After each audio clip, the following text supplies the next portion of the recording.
Many flavors, one great product. The tangy, the grape, the fruit cocktail, the cola, all available at a distributor near you.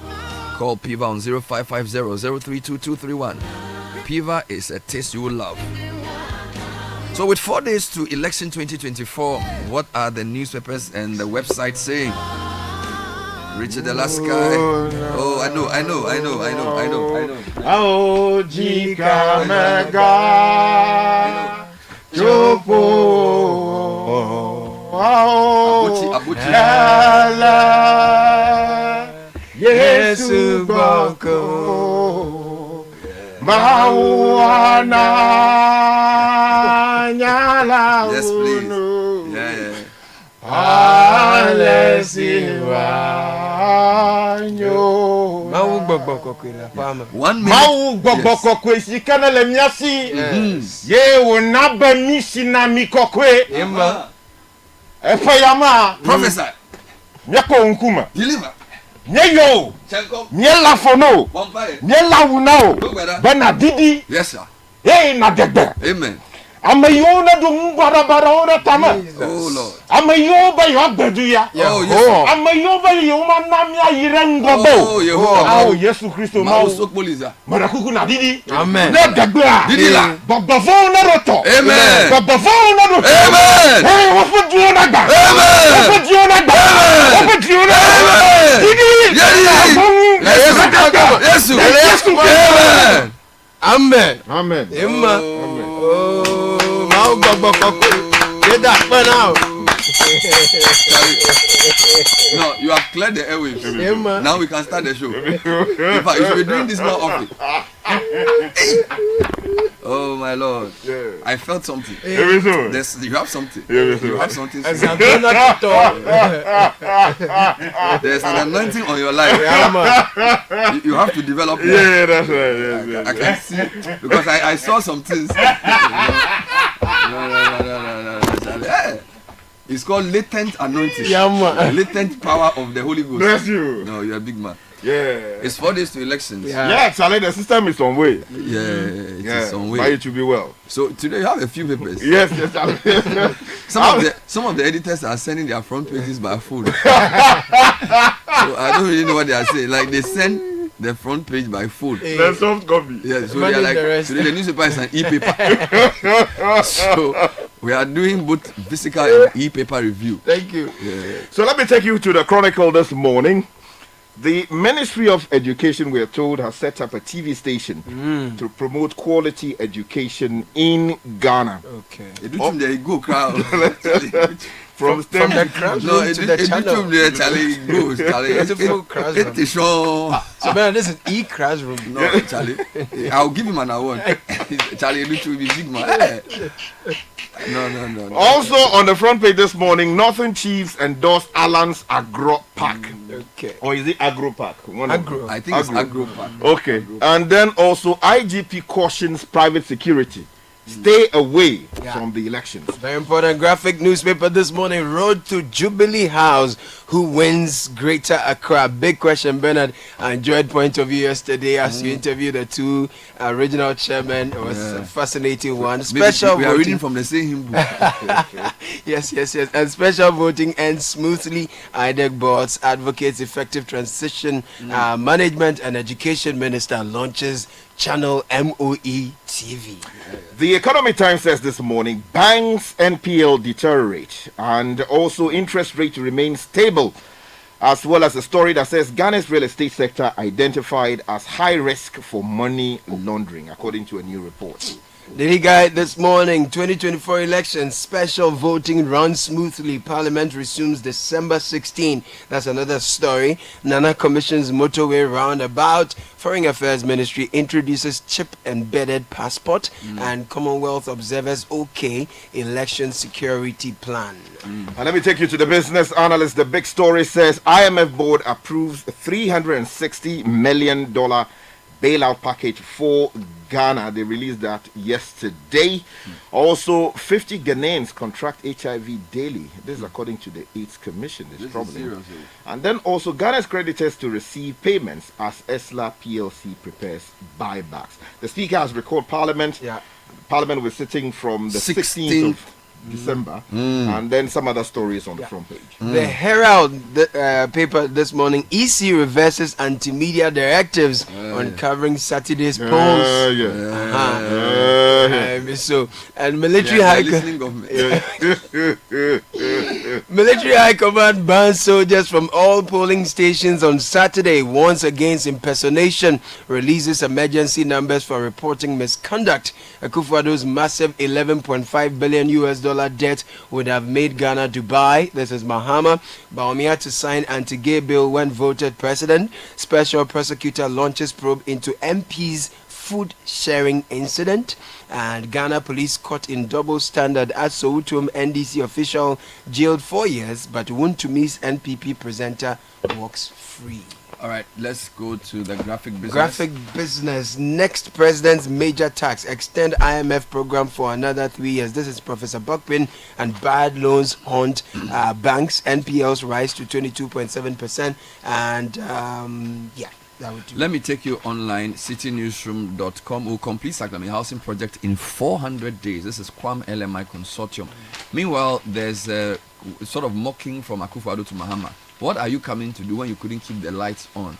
Mahama is also speaking. He says, I'm a retired army general ready to rescue Ghana. In other stories, he vows to tackle Galamsey, promote responsible mining. This is Mahama. And then IMF approves $360 million for Ghana after the third review. Other stories, EC reverses directive limiting media access at collation centers. And OSP launches investigation into food sharing incident at Ayawaso, West Wuogon. Yeah. If you go to Channel 1 News, there are a few stories there of interest. COVID-19 impact cost MPP seats in Greater Accra. This is the regional chairman, Ago Home. Meanwhile, the NDC chairman says we are winning Greater Accra. EC says special voting was seamless and peaceful. And then NDC will bring back Sakawa. Don't vote for them, Napo. Election 2024. So lots of political stories making the rounds. I'll take you to my Joy Online, the lead story. IMF completes the review of Ghana's $3 billion ECF program. Comments economic stabilization progress. Fifi Kwete says Ghanaians know what time it is. He is confident of NDC victory. Meanwhile, an insult to the electorate. Martin Amidu blasts Akufo-Addo pre-election commissionings. And then special voting is not a guarantee for D-Day calm. NDC's Fifi Kwete warns of election desperation. So many stories this morning. Graphic Online is talking about the Professor Pimpom Boateng. He says we failed Ghana's youth and we must rebuild trust. Meanwhile, there's a really sad one. Lieutenant General Arnold Kwenu, retired, passes on. Oh my The word. sad news was announced early today. And President inaugurates Tema Motorway interchange. This is also a story on that website. All right, so let's get into the details. So shall we stick off with yesterday's special vote? Yes, Yes, please. please. So special voting ends smoothly. Page 11 daily graphic, and they have reporters from all across the region collating this one. It says the special voting exercise organized by the Electoral Commission (EC) for various personnel who will be on duty during the December 7 elections went on smoothly and almost unnoticed in the capital, Accra. Yesterday, Robert reports Daniel Kanu, Joshua Bediako Kumsen, and Pakom Emmanuel Damali. The atmosphere at the various polling stations, mainly police stations that the Daily Graphic visited, was quiet as representatives of the various political parties observed the exercise with keen interest. A little over 114,000 voters, excluding 70,000 from the western and eastern regions, were expected to cast their ballots across 276 constituencies nationwide. So they give you MP's response: Ashanti region, Upper East, and there are some challenges: Volta region, Upper East, Bono region, Northern region, Central region. Story continues on page number 13. All right. So basically, it's gone well. Yes. Yeah, yesterday there were reports of some people sharing rice and all kinds of things. So let me give Yeah. you some angles to that. Lady Alassane denies food sharing allegations despite video evidence. All right. So that story is on City Newsroom. It says MP for I also West Wagon leader Sarah Malasan has denied allegations that she distributed food to voters during the special voting exercise. The claims arose after videos and reports surfaced showing the MP at the Legon polling station center, where she was allegedly seen handing out bags of food and water to individuals in the voting queue. John Dumelo, the NDC parliamentary candidate for the constituency, criticized the act, labeling as illegal and a breach of the EC's regulations. He argued that such actions undermine the fairness of the process. However, in an interview with the media, Lydia Al-Hassan dismissed the allegations, rejecting suggestions that her actions were intended to influence voters. I wasn't here. I don't know if you saw me here. I have been here since. I came here before 6 a.m. and I left here for a few minutes ago.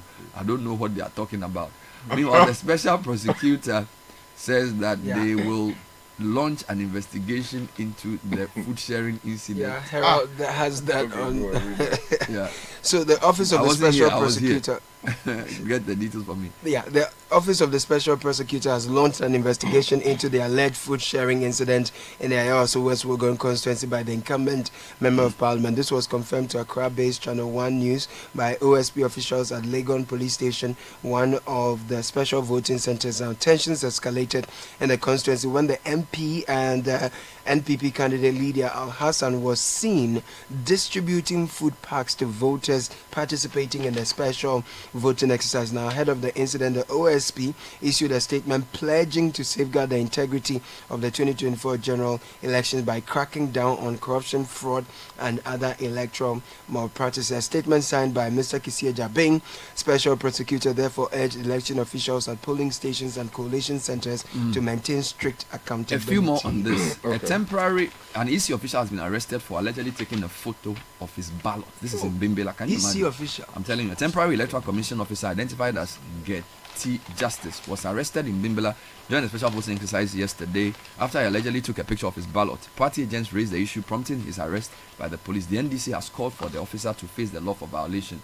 The parliamentary candidate for PPP stated that the suspect admitted to the police and it was agreed that his name would be removed from the list of EC officers for the day. Upon interrogation, he admitted to taking the photo. Subsequent discussions between the party agents and the police reportedly resulted in an agreement to release the individual for the sake of peace. However, the NDC later informed Channel 1 that they did not consent to his release and insisted that the law should take its course. The MPP declined to comment on the incident. Now, in a separate incident, an altercation occurred between Abdul Rauf Abugri Mumini, the independent candidate for Ayawaso West Wogon, and a voter. Muni accused the voter of allegedly photographing his ballot paper. This was after another incident of a voter caught capturing his ballot after voting. I see. All right. But generally, the EC says that the process was fair and seamless and peaceful. Let me just end with that. The EC has reported a smooth and peaceful conduct of the special voting exercise, setting a positive tone for the upcoming general elections. Fred Tete, Deputy Director for Research at EC, commended the process during an interview with Eyewitness News on Monday.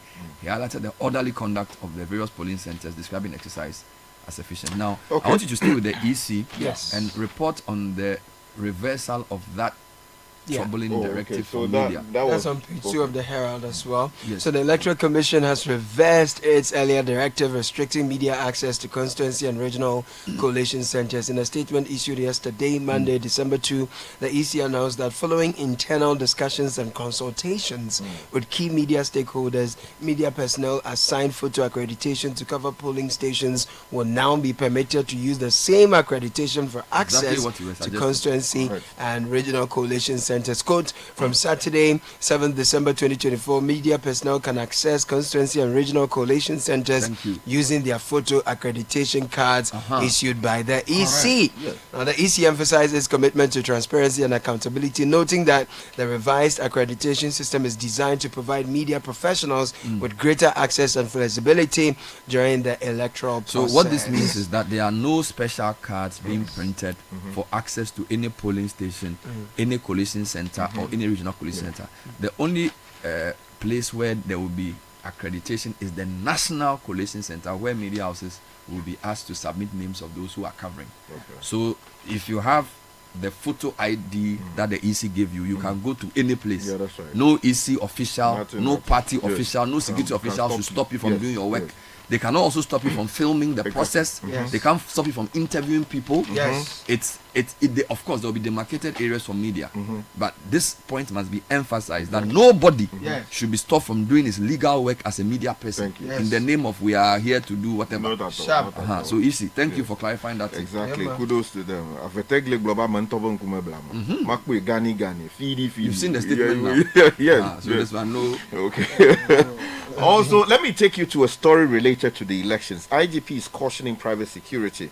Now, Benis Bessie reports that the Inspector General of Police, IGP, and Chairman of the National Election Security Task Force, Dr. George Kufu Dampare, has cautioned security operators to refrain from interfering with the work of state security agencies during the upcoming elections. Now, speaking during an engagement with private security operators on December 1, 2024, Dr. Dampare emphasized that state security agencies led by the police hold sole responsibility for maintaining law and order during the election. Somewhere in the story, they tell us about key measures that they are taking to ensure election security. Now, election as a continuous process, they say the police Election Security Secretariat oversees election security across all phases, guided by the pre-election, election, and post-election security plan. Then there's also a plan for comprehensive deployment. Over 40,000 polling stations nationwide will be secured with real-time digital monitoring of personnel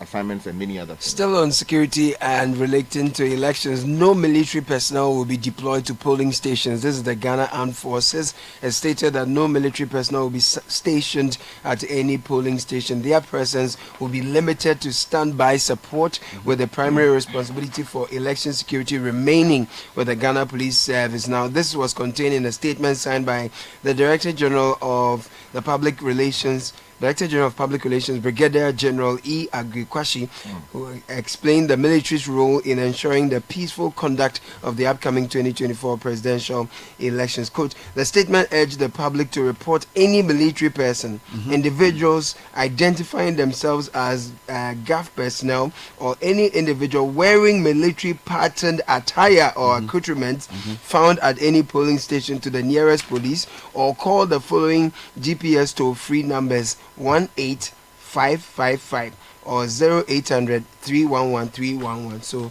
we're not expecting to see anyone in military attire. So let me take you to some political party stories. If you go to page 2 of the Chronicle, don't vote for flip-flop Mahama. President Akufo-Addo is blasting his predecessor. The President Nana Addo Dankwa Akufo-Addo is taking a swipe at former President Mahama, urging voters not to choose him for his inconsistency. Now, according to the president, the candidate he defeated 2 times in a row could not be entrusted with the governance of this nation, as his tenure was characterized with mismanagement. If you turn to page 4 actually of the Chronicle again, Northern Chiefs endorse Alan's Agro Park.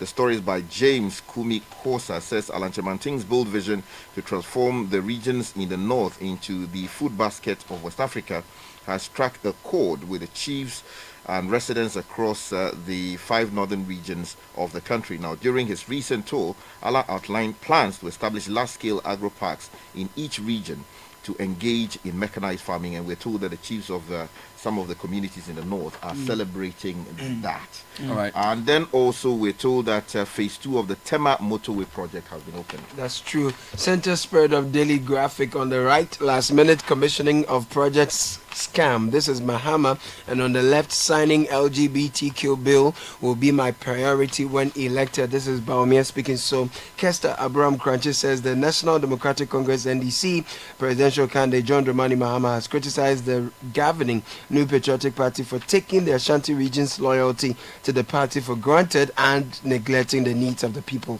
Addressing a massive crowd at Kumasi Jubilee Park last Sunday, Mr. Mahama said that the NPP failed to deliver on its promises of addressing the pressing concerns of citizens, describing their actions as 419 politics. However, from Kenya, say in the Ashanti region, Still in the Ashanti region, presidential candidate for the New Patriotic Party, Dr. Mahmoud Baumia, has said that one of the immediate interventions he will make when voted into power is to push for the immediate passage of the Proper Human Sexual Rights and Ghanaian Family Values Bill 2021 into law. In fact, quote, "I won't hesitate to sign the LGBTQ bill if I become president. I can't wait to put this behind us," he said.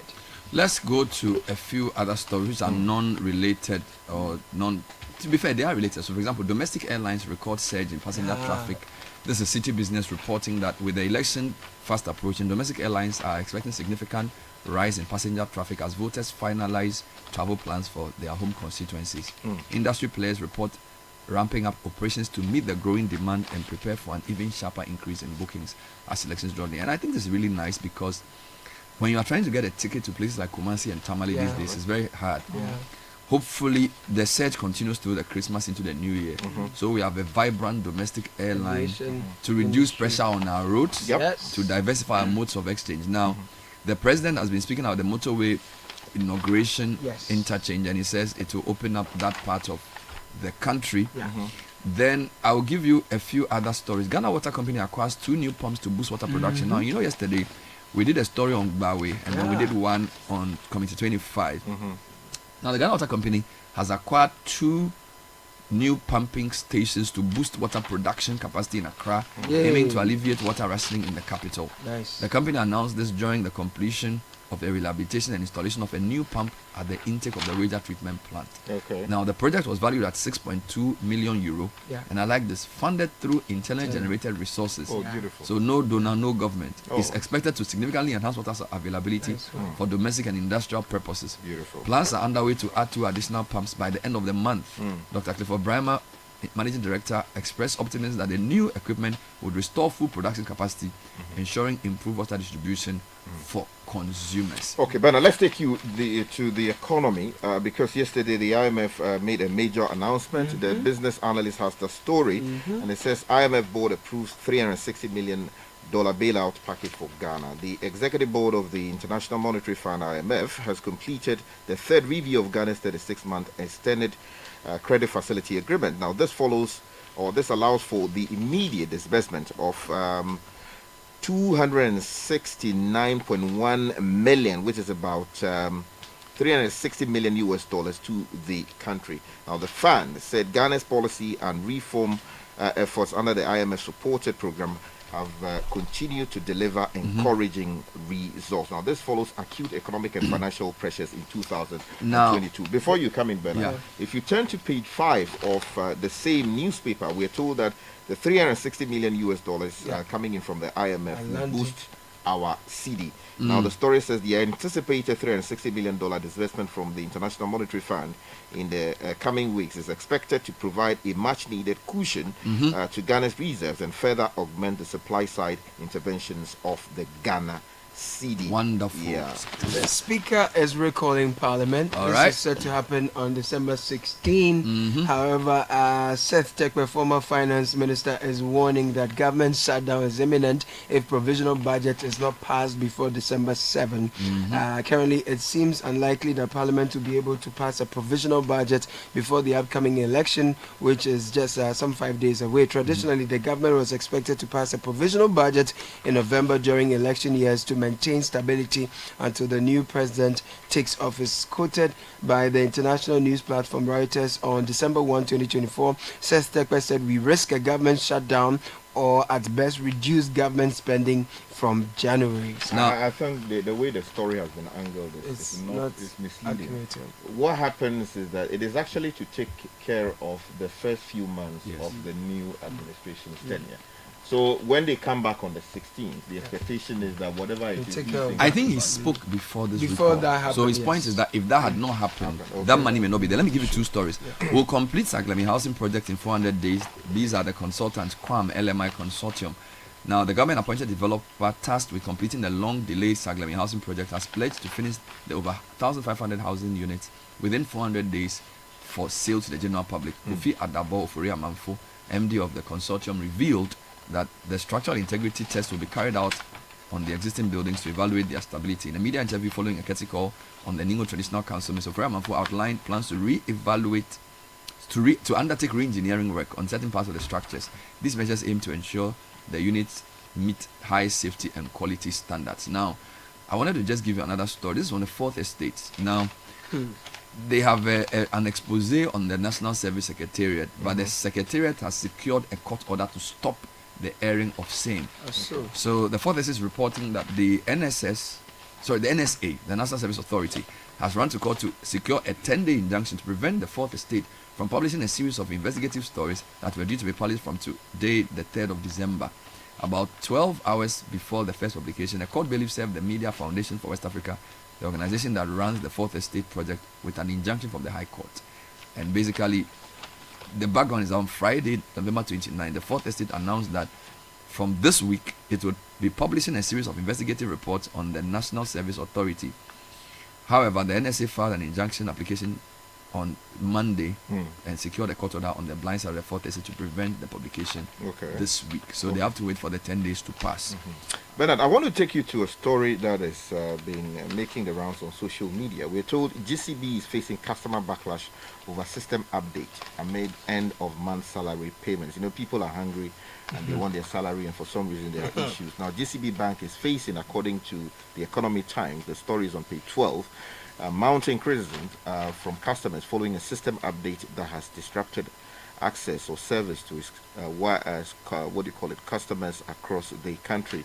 Now, the timing of the update at the end of the month, when salary payments are typically processed, and just before the holiday season, has added up to customers' frustrations, with many voicing complaints on social media platforms like Facebook. Now, several customers took to GCB social media pages to express their frustration. So, GCB, please, you need to do something about the situation ASAP so people can get Finally, from Caleb. Graphic Business has an interesting article here. You may want to check the evolving role of banks in funeral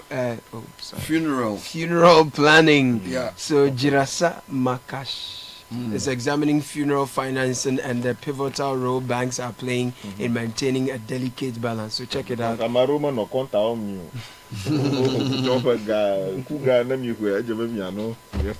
know, I think the banks, beyond that, I think in some jurisdictions, I think in Kumasi, I'm told there are people who sort of can take over a funeral and organize it for you and then sort of render accounts. Collect the and there are even financial products for sale. So they will, because raising money for funeral can be tough in difficult economic times. So thank you, Sky. Thank you, Caleb.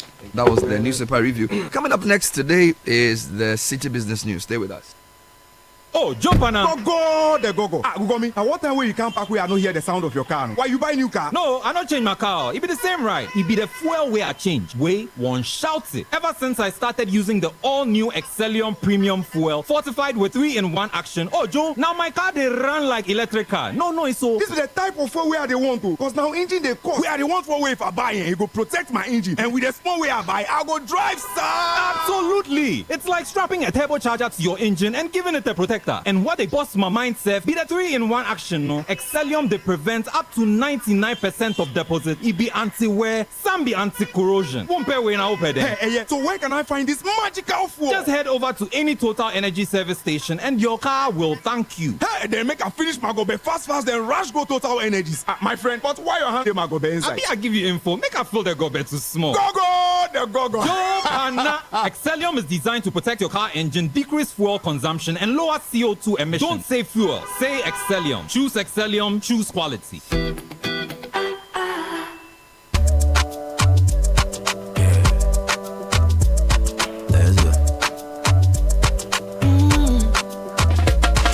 My body, when you wake up in the morning and you know the money calling, oh, you go work, but you know it's out your side. If I believe with us, if I hold my hand and believe, cause you know it's out your side. And when you dream, no say I live for you.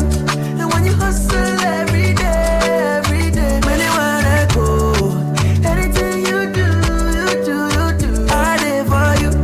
If I believe I live your side, fidelity. If I believe with us, fidelity. Oh, if I know I live your side, fidelity.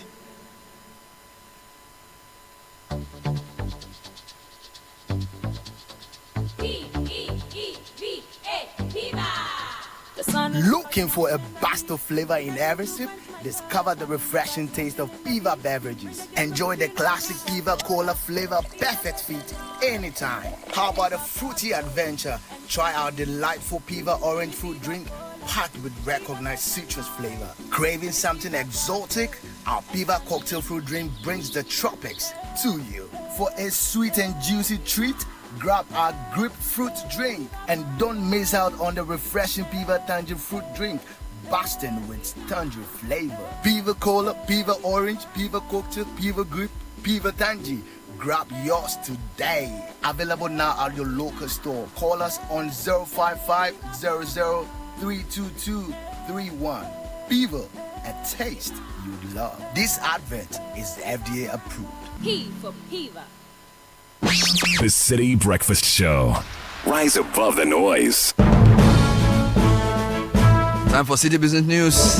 Nila Telate has the details. Good morning. Good morning, Bernard. Hello and welcome to the breakfast edition of City Business News on 97.3 City FM, proudly brought to you by MTN, Goil and EcoBank. Coming up this morning, Ghana's performance has been generally satisfactory. That's the verdict of the IMF after approving another $360 million as fourth tranche of Ghana's bailout package. Also, industry players forecast positive balance of payments for the country in 2025, but warn of debt repayment pressures. And later, domestic airlines cash in as they record increase in passenger traffic few days to the general elections.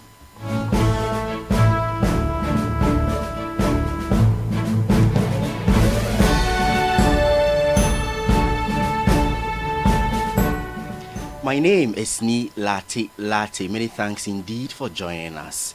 The International Monetary Fund, IMF, has praised Ghana for its strong performance under the fund program.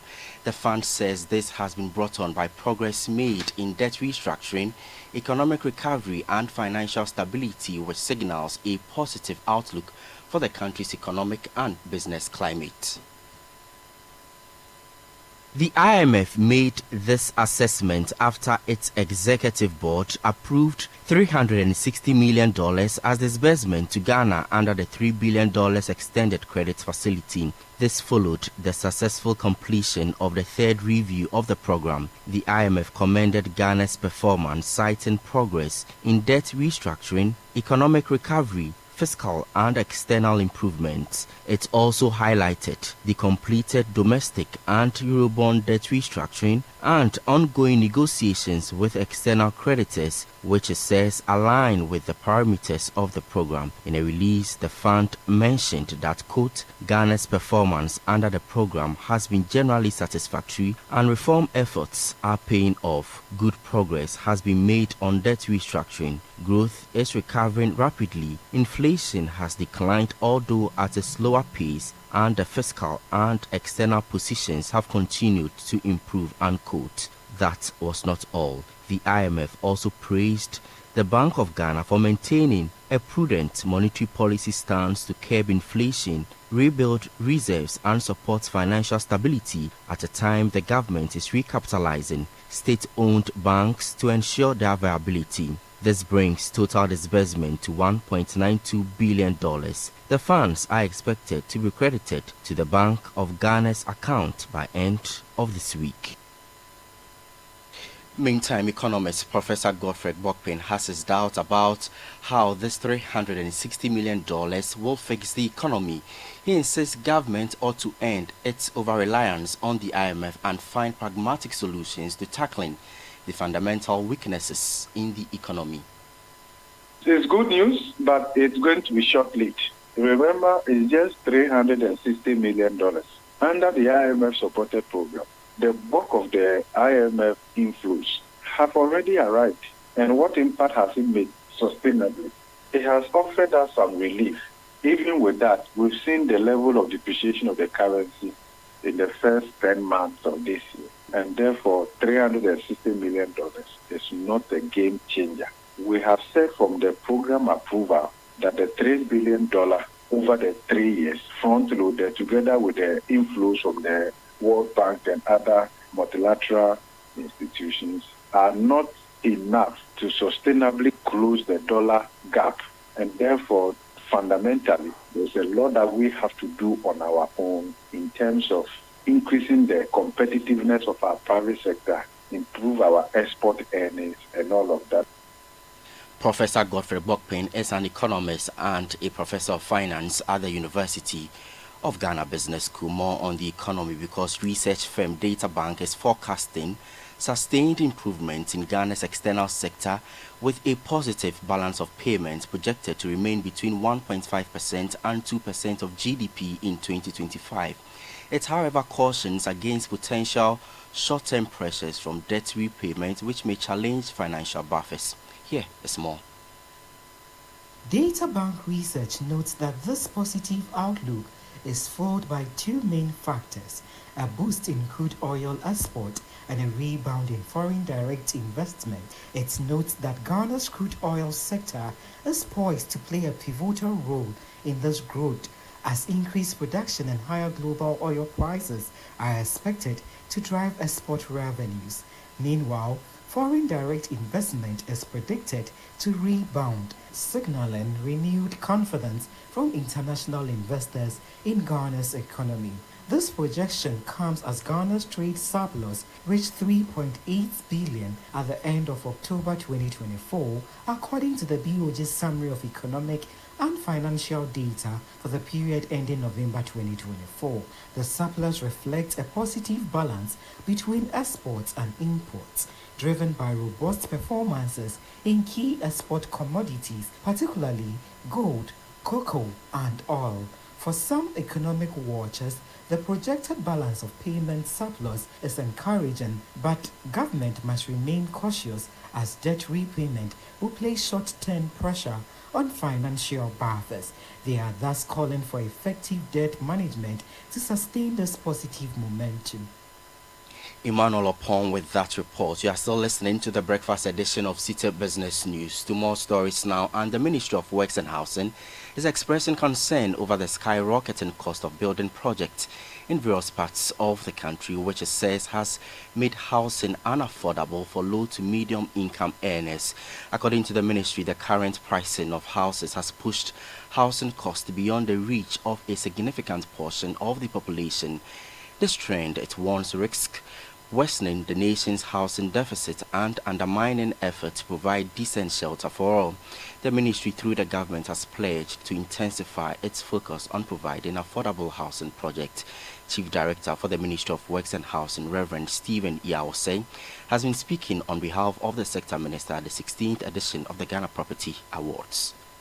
Some of the houses that we see in Accra, and especially the mountains, are empty. Not that people are afraid to go and live in them, but the prices are preventing people from living there. The census report also revealed that approximately 12.7% of the total structures counted were vacant, as I said, giving a clear indication that our housing supply has outpriced the average person in Ghana. Reverend Stephen Iawose is the Chief Director for the Ministry of Works and Housing. Now, with the December 7 general elections fast approaching, domestic airlines are experiencing a significant rise in passenger traffic as voters finalize travel plans to their home constituencies. Industry players report ramping up operations to meet the growing demand and prepare for an even sharper increase in bookings as election day nears. My colleague Emmanuel Opon reports on how airlines are positioning themselves to capitalize on this election-driven travel surge. Domestic airlines are playing a critical role in ensuring the smooth transportation of voters, election officials, and materials during this crucial period. In an interview, the Chief Operating Officer of Africa World Airlines, Captain Kwesi Oten, attributed the increase in air traffic to the electioneering season and the fast approaching festive period. He assured the public of the airline's readiness to manage the expected surge in demand. Increase in passenger traffic has already started, believe it or not. In the last couple of weeks, we've seen a significant rise in the domestic travel around the country. So in order to manage that, we've actually made adjustments to our commercial schedule. This is something that we actually do on a daily basis. Review our load factors from the previous day and see how best to utilize our aircraft. With what we noticed recently, with the increase in passenger travel, we've had to make adjustments to the domestic schedule. For example, Tamale, that we go to 3 times a day, we're now increasing that to 5 times a day. Kumasi, presently we're doing 6 a day, we're going to increase that also to 8. So as we get closer to D-Day, we'll be managing the flights to the domestic destinations accordingly. Captain Ortin also highlighted the airline's collaboration with the Ghana Airport Company Limited to ensure passenger safety remains uncompromised during this busy period. Africa World Airlines has the highest safety record of operators in Ghana. We take safety very seriously. So as far as the present time versus the time of the elections, there's no change. We always operate at one safety level, and that is 100% safety. As I say, safety is no accident, because we always operate at our maximum safety standard. Despite the airline's preparedness, a key challenge for voters who delay booking their flights lies in the limited operational hours of the Tamale and Kumasi airports, which do not currently provide 24-hour domestic flight services. We have a limitation, though, domestically, because the airports in Tamale and Kumasi are not open 24 hours a day. Tamale closes at 6 p.m., Kumasi closes at 9 p.m. So we're limited by the availability of an airport. Had it not been for that, we could actually operate flights beyond what our normal commercial schedule is. As the countdown to December 7 continues, Ghana's domestic airlines are rising to the challenge, ensuring the operations support a successful election process. That was Citi Business News' Emmanuel Opon's report on the forex market this morning. The dollar trading at 16 cedis 30 pesos, the British pound at 21 cedis 20 pesos, that of the euro going for 18 cedis 10 pesos. And that's it for the breakfast edition of Citi Business News, proudly brought to you by MTN, Goil and EcoBank. My name is Ni Lati, and I wish you a good business day. For over 60 years, Good Energy has served you top quality fuels. Goil brings you Super XP for a smooth ride. It is available in Goil stations nationwide. Goil Super XP is fortified with special additives which help your engine perform better and use less fuel.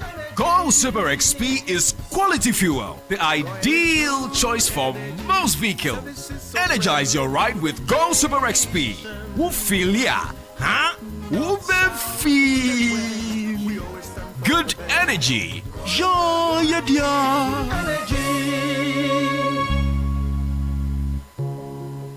Every day, people have money emergencies. Ma, I need my school fees. Mommy chop money. Cratchy. Mommy rent. Emergency. Now, there's a new emergency number in town.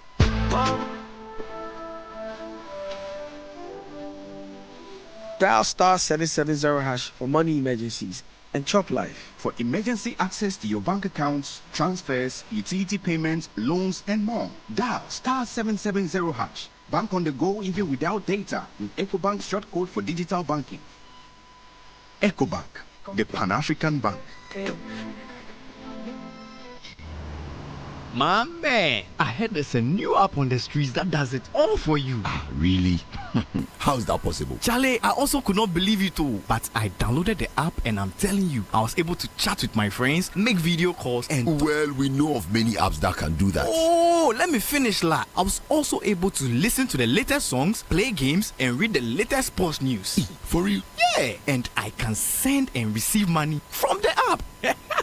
Amazing, no? What's the name of this app? It's called Ayoba. Ayoba? Yeah, Ayoba. Get Ayoba, your all-in-one app that lets you chat, call, share, play, pay, and listen to music all in one app for everyone. Enjoy Ayoba with MTN and download the Ayoba app today, everywhere you go. This is the Citi Breakfast Show, the city's biggest conversation. L to the A to the L to the A. Normally I be good person. What's it happen? Big question. I've been on my obsession. Normally by 6:30, pillow fighting, movie nighting, like any romance. 7:15, still listening to the Citi Breakfast Show. We'll get into kickoff in a bit, but the City Business News was brought to us by EcoBank. EcoBank star 770 hash is what you need if you have a money emergency. Bro, keep that number somewhere, because as soon as you chop hot, dial star 770 hash and extricate yourself. But that's the thing. Dial star 770 hash now for solutions to your money emergencies. EcoBank is the Pan-African bank. Now, MTN also brought to us the City Business News, and the question is, why wait to own your dream phone when you can have it now without breaking the bank? With MTN's Pick and Pay Later, you can own your perfect smartphone and pay in easy installments between 4 and 6 months. All the phones come with 3 GB free data, so you can share your pictures and share the gist and everything. Simply dial star 170 hash, choose device Pick and Pay Later under the loan menu to start the process with a small initial deposit. You can then stop by any MTN service center to grab your dream phone and enjoy the ultimate smartphone experience. Let's get into kickoff. The latest from the world of sport. The Gap Star is here. Gabi Ofer. Kickoff is brought to us by Polytank. 30 years in the business, trusted by all generations. Don't buy another brand and regret. Choose Polytank. Papa Nuniye.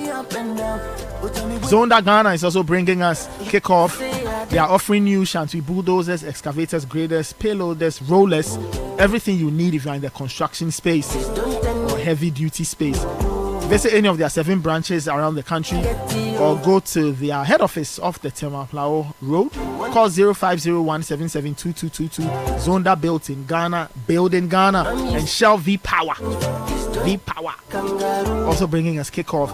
Shell V Power is the only fuel that can deliver unbeatable performance. It will protect your engine. It will ensure that it works to its max. So why settle for anything less? Fuel up with Shell V Power and make your engine unbeatable. Shell, go well. Well, let's get into kickoff. The latest from the world of sport.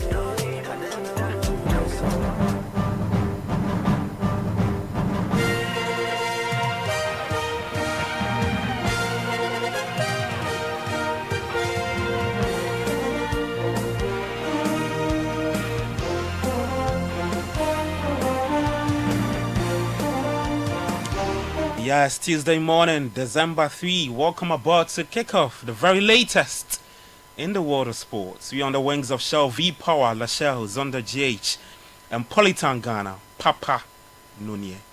My name is Gabi Ofe. Coming up in the next 10 minutes. Coaches have the GFA change. Why haven't the GFA changed itself? Why should you always be changing coaches and not change yourself?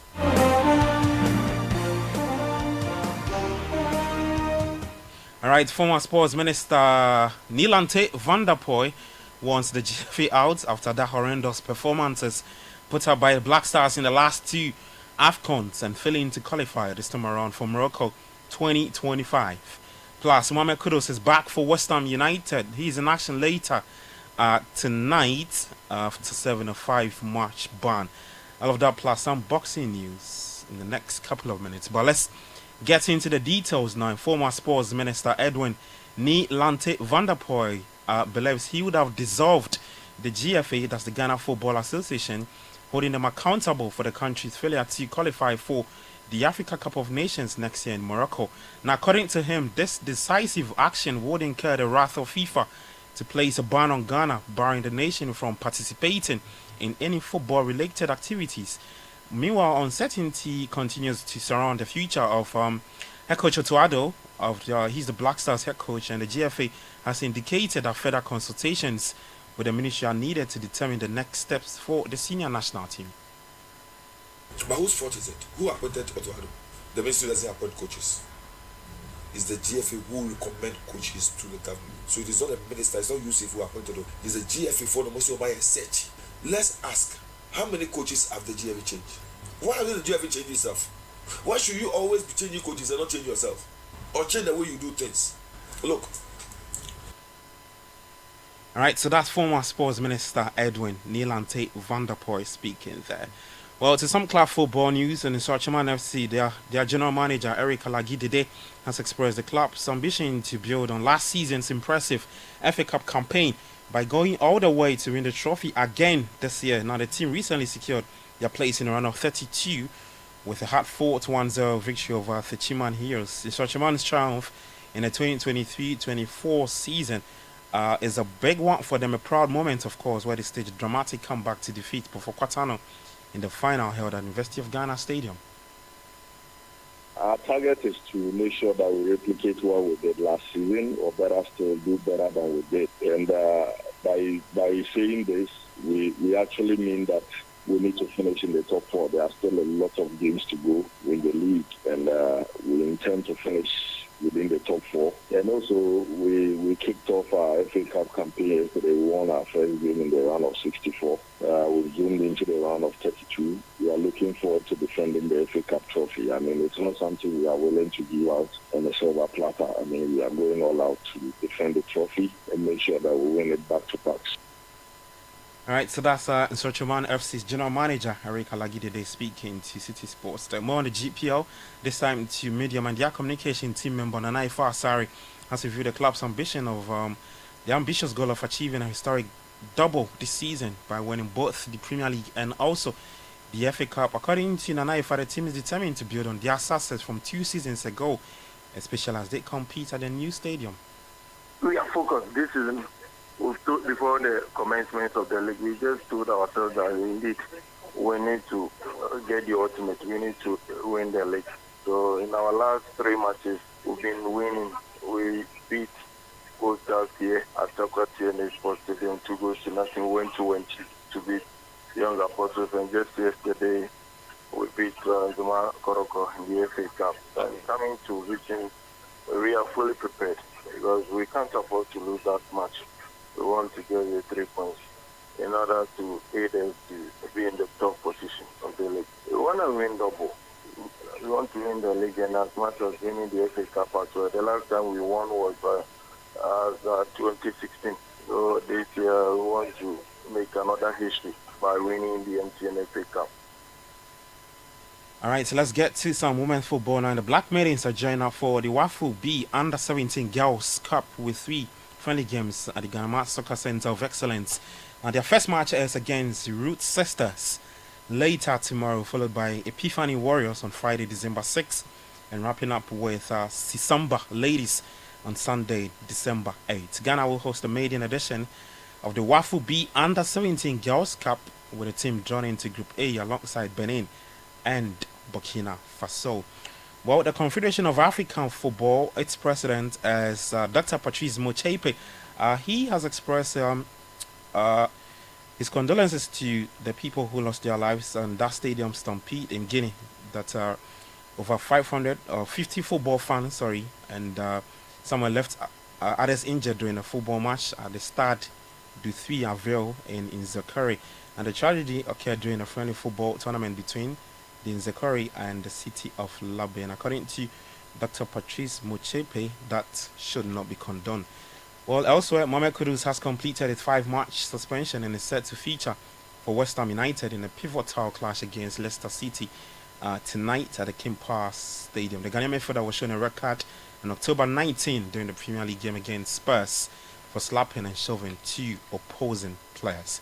Well, for the FA Cup holders, Manchester United face a trip to Arsenal in the 3rd round of this season's FA Cup as a 2 of the favourites for the trophy lock hunt early in the new year. Man City will take on Salford, Liverpool up against Accrington Stanley, Chelsea take on Morecambe, Tamworth will play Tottenham, and then Newcastle United is up against Bromley and the FA Cup round there. Well, for new Leicester City boss Ruud van Nistelrooy, he has revealed his pain after leaving United but vowed to stamp his authority on the Foxes. The former Red Devil striker replaced Steve Cooper at the King Power Stadium on Friday, signing a deal until 2027. To be fair, what happened after the games and the amount of interest that all of a sudden was there for me, and the options that came along, I was astonished a little bit by it, because I thought, well, it's 4 games, and I've managed the full season at PSV. be able to win the cup and the Charity Shield, and the year before in the championship with young PSV. So I've been in coaching, in the 19s before in the national team. So, and it never got this reaction from the football world. So apparently it provoked these reactions, and I was only happy with that. Well, on the field tonight, Leicester City will face West Ham United at the King Power Stadium at 8:15 p.m. Ipswich take on Crystal Palace at the Portsmouth Road at 7:30 p.m. in the English Premier League. Match week 14 starting today. We finish off with boxing, and Daniel Dubois will make his next defense of his IBF heavyweight world title against Joseph Parker on February 22. Dubois became the IBF's interim titleist when he beat Philip Hergich back in June. That's your sport. For more, you can head to citysportsonline.com and on X at City Sports JJ. Kickoff is probably brought to you by Shell Vipoa, Lachelle Zonda JH, and Politangana, Papa Nini. My name is Gabi Ofa. Enjoy the rest of your day. Do take care of yourself, and bye-bye.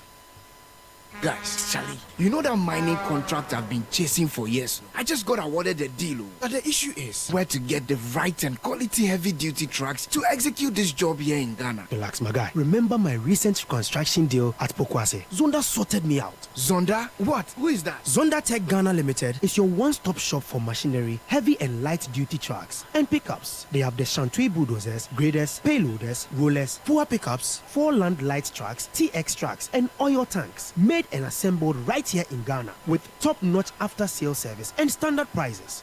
Made in Ghana. This is amazing. You haven't seen my Zonda Power pickup, which I take to the office. Strong, durable, and tough on our roads. Hey, that's from Zonda too? Absolutely. Zonda is the right place for you, my guy. Oh, now I am sorted with Zonda. Zonda Tech Ghana Limited, your solution for heavy and light-duty trucks. Located at Tema, off their Flower Road. Call 0501-772-222 or 0501-773-333. Zonda, built in Ghana, building Ghana. Papa Naka Messi, Papa Nuneka Messi, only one politician, strong and reliable, trusted by generation. We want the citizens to buy only politician.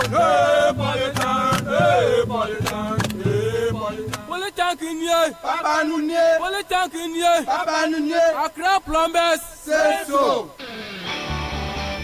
In a world where only the best survives, you need a fuel that can match your drive. A fuel with unparalleled protection for your engine, superior efficiency, and unrivaled performance. A fuel so unbeatable, when you get behind the wheel, you'll focus on what really matters. The journey ahead. That fuel is Shell V-Power, because no other fuel gives your engine better protection, better efficiency, and better performance. Be unbeatable. Drive unbeatable. Shell V-Power. Shell, go well.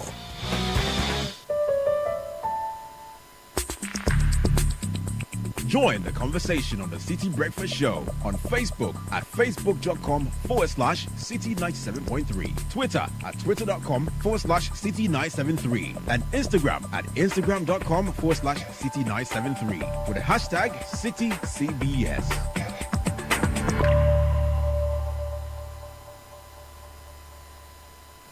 Bold solution for the future.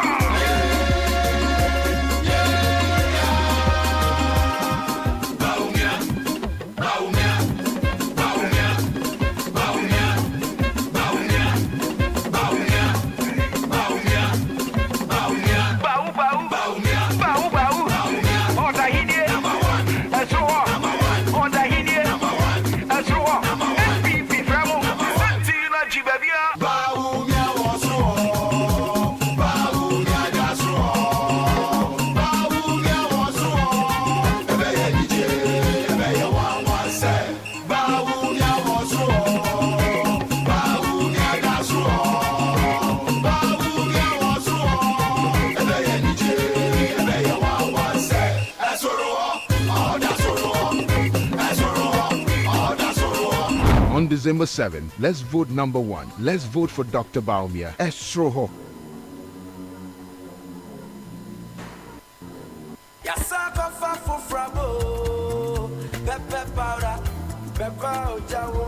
Sankofa pepper powder, Sankofa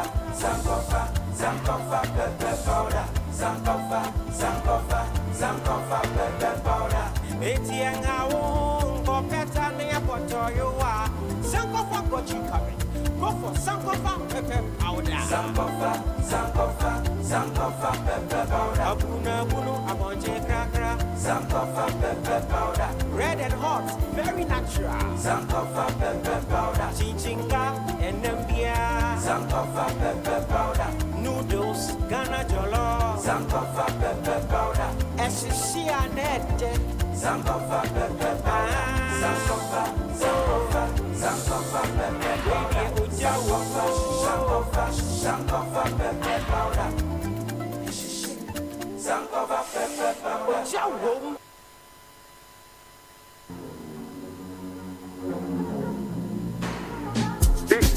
Big go. Big go. Big go. Hey, number one everywhere you go. Big go. For the friends and the family. Big go. Big refreshing moment. Big go. For the kids and the adults. Big go. Boys and girls with a drink up. Big go. Everywhere the party day. Big go. We go mash up the place with it. Big go. Greatest in every battle. Big go. Big go. Big go.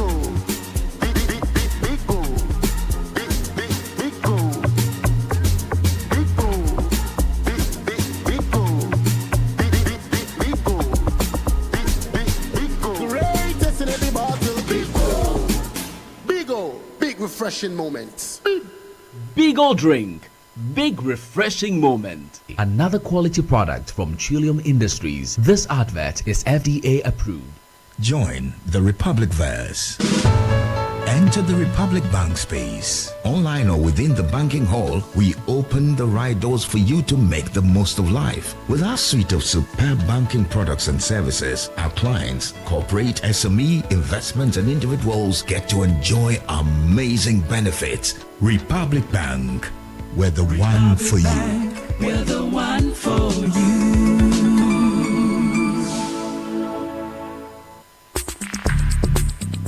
Join the conversation on the Citi Breakfast Show on Facebook at facebook.com/Citi97.3, Twitter at twitter.com/Citi973, and Instagram at instagram.com/Citi973 with the hashtag CitiCBS.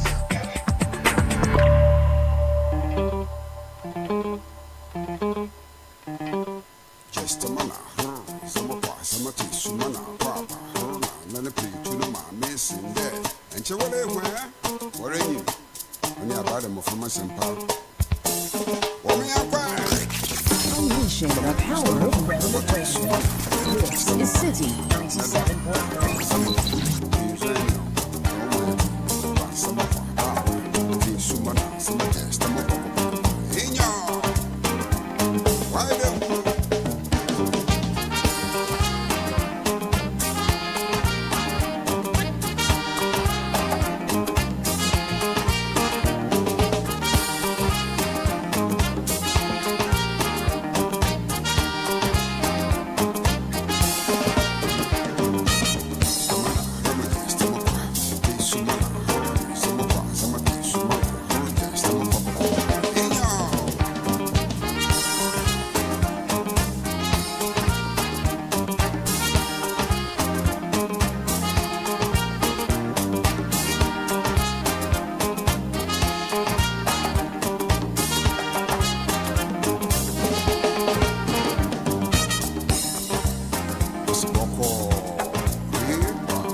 Once I see you though, I'm a yacht shrine.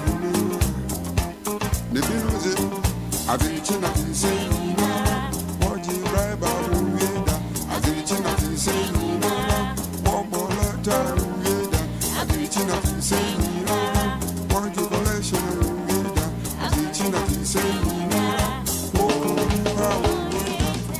I saw my better worker when you're there. Politicians working home with the only about them and me trade. One time around, this is one blue. I saw for so about the bay. Only about the collection. Was it Jesus music reciprocal? Watch out with them, and then also see what's a woman. Word that I am in the man. Once I see you, though, Miss Woman, you're getting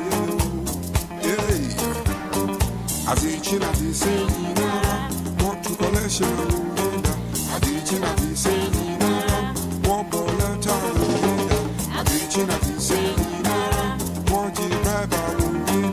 I did chin at the same, what you won't.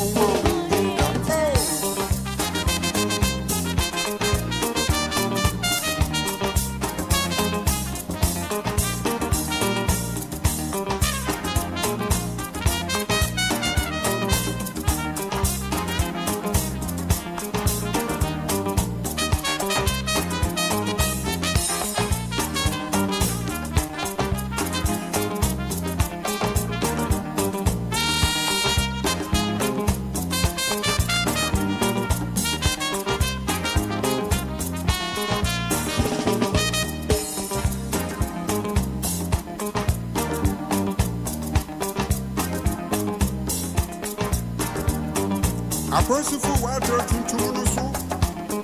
Once a son of one, I'm a sure of food. I can tell you so much one year. I am the man about a brand or Tamala cooler. The bastard lawyers not judges in so. I'm a wood 2 weeks in the before. Who said the colonial mentality? 7:37. We're still here on the Citi Breakfast Show. Today is the 3rd of December. A few birthday requests coming through. Happy birthday to Jason Makafui Avle. Today is your birthday. This is coming from your dad, your mom, your sisters, your cousins, your aunties and uncles and grandparents. Yes. We're also wishing a big sister a happy birthday. The second generation matriarch Joyce Mama Ashigbe of South African Airways. God richly bless you and keep you. We love you so much and thank you for all you do and continue to do for us. From Afi and all your kids and Neri and myself, Edem Ashigbe. That's our mom Rex. Happy birthday, Auntie Joyce Ashigbe. All right.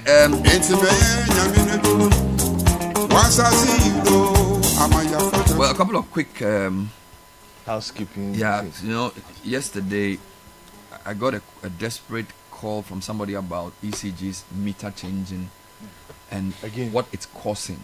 So I just want to urge the ECG to deal with this because yes, they are saying that ECG say they are doing meter changing. Yeah. But they start the process and sometimes the meter is not ready. Mm-hmm. Some people say they have to go and now queue for meters. Some people say when they start and they say we'll come back and they don't come back. So there's a lot of complaints. Let me just give you a practical. So yesterday, a really good friend of mine called me about that situation from a part of Accra I wouldn't disclose. But the point is that, you know, they said that they were changing the meters. So that you have some contractor given the assignment to go and do that. While they are doing that, for some reason, the service of ensuring people buy credit using their cards. You know, these people use the card system. Now they're changing to something else. That service has been terminated. So you don't have electricity credit on your meter. It's finished, but you can't buy. Why? Because they have terminated the system or the system is no longer working. at least. Which means you need a new type of meter. So you need a new type. So the meter that is in the house has to be replaced. Meanwhile, the guy who is supposed to come and change the meter hasn't come to change the meter. So you are without light. Yeah. So you have to sleep in Serious? Yeah, I mean, it's I don't know. You know, because of elections, a lot of issues get under the radar. So yesterday we raised the water one, and today this one. I think that the ECG should issue a statement to clarify this matter, because it's completely unacceptable for you to terminate a contract with somebody and for that to have adverse effects on customers who are prepaid for credit. There's another one here that I want to deal with, and this is asking that I get you, Caleb, to announce and plead with the Ghana Police Service to come and control the traffic on the Malam Wager Road, because a truck making a U-turn broke down, and this has been since 5:30 a.m. and is currently causing serious gridlock. Okay. Now it says, as I text you, I'm to report to work by 7:30, but due to this unfortunate event, I get to work way past our reporting time and hence have to answer. Do you know exactly where this is? You're not sure. So this is beyond McCarthy. Malam Wager, yes, yeah, that's true. Police, wherever it is, get on the road and sort that problem out. All right. Now, the couple of things on the EC. So yesterday, it seems as if our advocacy worked. So a new statement is out. Yes, and you know, I think because you made a very important point about how EC officials and security people will treat media if the EC does not issue an explicit statement. All right. So I'm grateful that the statement was very clear. That, like you have an EC ID. You have the blue thing. It should allow you to every polling station. It is not geographically limiting.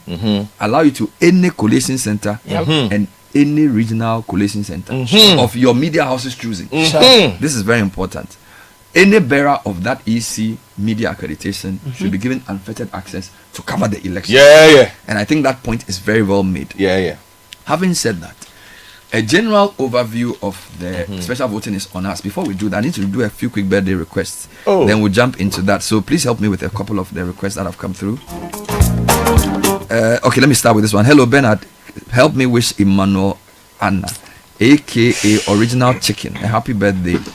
Yes, wishing him many more happy returns of today with abundance of God's wisdom and health, favor, etc. in Jesus' name, from all of us at Primus Advertising to Emmanuel Anna, aka Original Chicken. Okay, so this one says, please wish my wife Mildred Enim Dafoe, an ardent City listener, a happy birthday. She's the administrator of West Legon Presby Church. She turns 40 today. I love her and we'll choose her again and again. This is coming from Kwabena Enim Dafoe. Good morning, Bernard. Please say a happy birthday to Emil Quensivier, who was a former SRC president at Navrango Nursing Training. May the good Lord, a former. He couldn't have been was a former. Who is unless a former, he's dead. yes.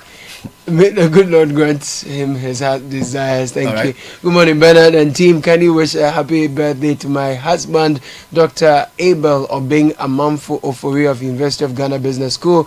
May God grant you happiness beyond measure on this special day. Thank you for being an answered prayer. This is from your wife, Dr. Na Adakukwe of Faith Mission Hospital and Children, Nanama and Nana Kwame. Bernard, just to say congratulations to Matilda Abrokwa.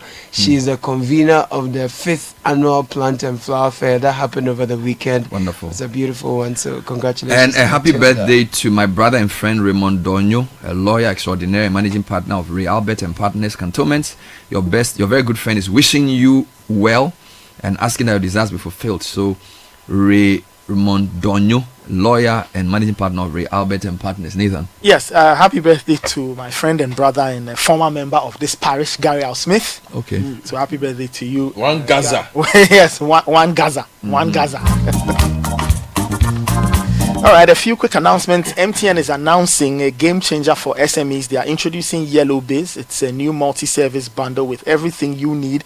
So you are getting a router with 10 GB free data. You are getting genuine Microsoft applications, Webways, and a Unicom service. And it's all for a very good deal you don't want to miss. Call 100 or 0244-308-111. Remember, T's and C's apply. And VW is providing a special deal on the new Terramon Trendline V6 engine. Comes with maximum power that takes you and your family to any destination across the country. It has a V6 engine and a motion all-wheel drive, and it's starting at 750,000 cedis. Get in touch with VW Ghana today on 0257 956688 to find out more. Now it's time to maximize and grow your business exponentially. You need to get the Besame app. It's here to help you connect to customers. All you need to do is register your business, reach more customers, and watch your sales go up and up and up. They have great features, great security, in-app video calls, and all of that. So download the Besame app on the Google Play Store, the App Store, and unlock endless possibilities. Grow your business, connect with customers, and enjoy success with ease. All right, one of the songs in the background is Richard Kai's favorite Jedubliamboli song. You know, you had this blue Nissan Altima. Yeah, you remember and that? it's funny, that, at the time that car was very popular because Vivian had the same car. There were quite a lot of people who had that car. So those days we were doing your Gimpa thing. So then when we closed, then you raise the volume. Yeah, the Charlie just enjoy. But I think it was a CD. Those days we were using CD and then pen drive. Those days you put a CD. And these days the cars don't even come with CDs. No, they are doing what you call it, your phone. You can collect Bluetooth. But you know what's interesting? The aux. How the way we enjoy music changes from the cassette to the Walkman to the CD and the Discman to the iPod. Yeah, previously there was gramophone. Yes, and then now from even the iPods are not even useful now. No. So now you have the Spotify, you have these streaming Apple services. Music, Boomplay. So it's changed the way we and it's also helped the musicians. So now if you curate your music, you can get some royalties on it. So the technology, the hard technology has also brought in streams of income, which we should, and because we've lived through all. You know, we are lucky we were born in the 80s. We've lived through cassettes. Yes.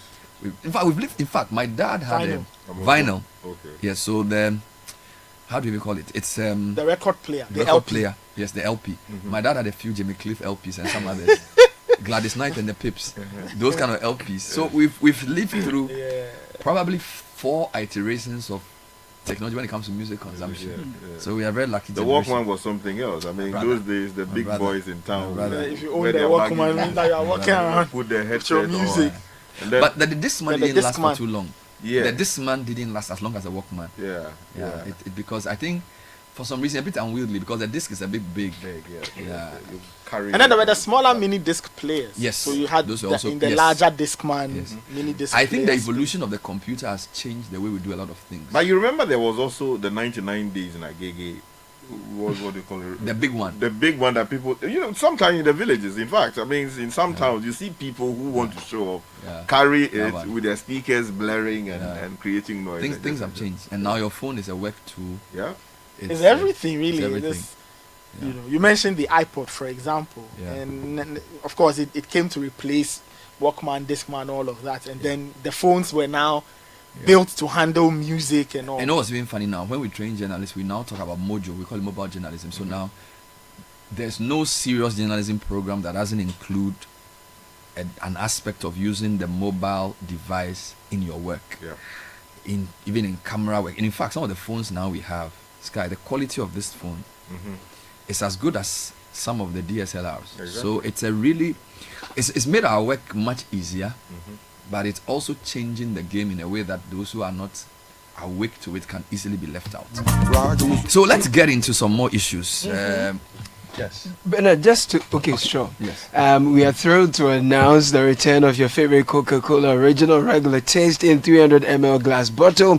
You can now buy and enjoy the refreshing taste of Coca-Cola with the convenience of returning your glass bottle for reuse. We have Coca-Cola, Fanta, Sprite, all offered in the iconic 300 ml returnable glass bottle at a magical price of 3 cedis 50 pesos.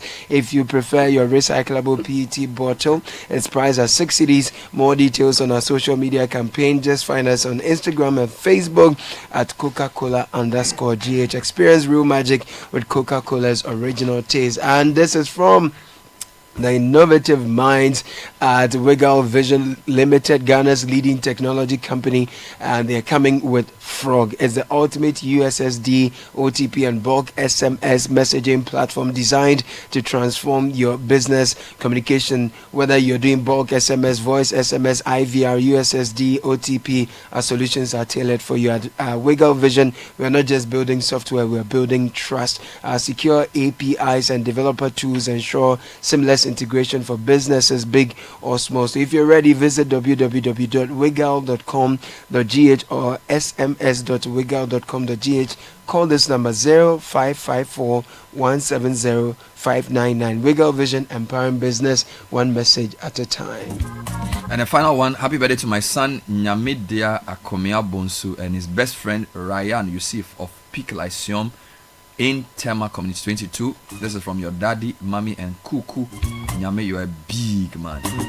And according to that, Bernard and team, my son says he won't go to school if you don't read this message. Please go to well, Nyame, you are the Lord. So you are released to go to school. You are released to go and prosper.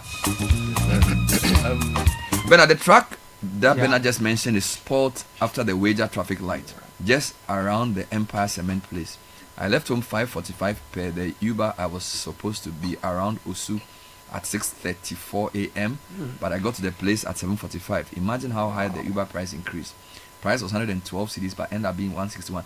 Guys, I think we need to talk one day about the charges on Uber and these kind of things. Like somehow it's so traffic sensitive that when there's peak traffic and you are ordering a ride, 150, 180 and things. So, you know, I mean, I think it's more like the lottery, right? Depending on the time you get it and the place you live. You know, it's an interesting innovation in the way we also hire cars, right? So similar to the way we process music has changed. Technology has also changed the way we move. Yeah, but I don't know if Godfred will remember, but in Kenya, it's same even for their matatus, right? So your fare is not based on the distance; it's based on the time you are picking the matatu and whether it's rush hour. So if there's more traffic, they are burning more fuel. You'll be paying more. But if it's not rush hour, you'll be paying less. It works. Yeah, so that's just how. All right, now the social voting exercise ended yesterday. Generally, it's been described as okay, but there have been a few issues of concern. For me, I heard a story from the Oti region about some policeman or so who, I think, tried to photograph his ballot, and then he was arrested. All right. Then we've also heard of sharing of food and drinks at the polling stations.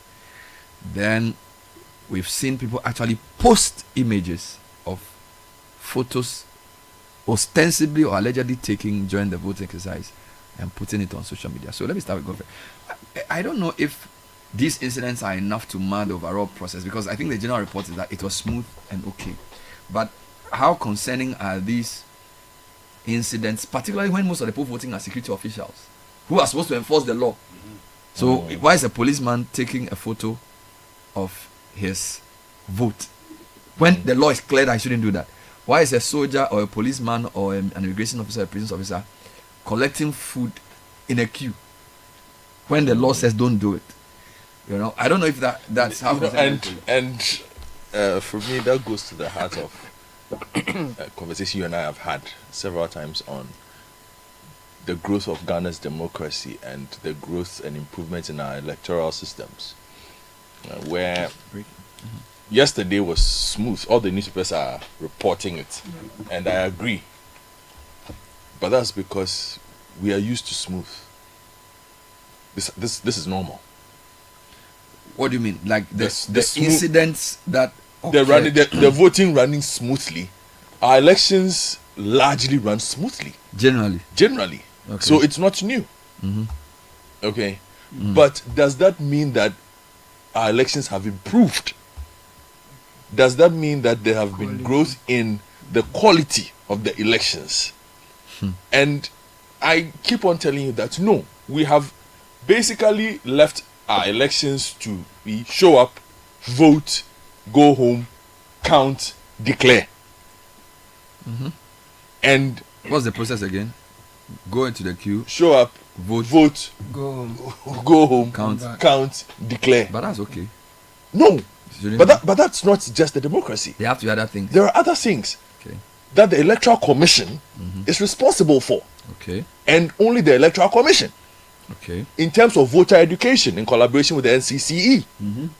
In terms of letting people understand what their responsibilities are outside of, it's not just about voting. Prior to this election, how many adverts, newspaper publications have you seen that from the EC that tells you that when you enter the polling booth, don't take a photo? Okay. I have seen a video that EC has been putting on TV with this famous MC doing voter education.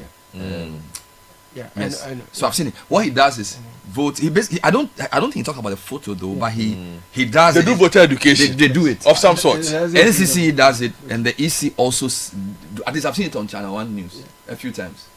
And the MC with the. Bernard, if it has gone down well, I do not think first and foremost you will have MPs, aspirants, showing up with food. One, because they know that the EC does not take this.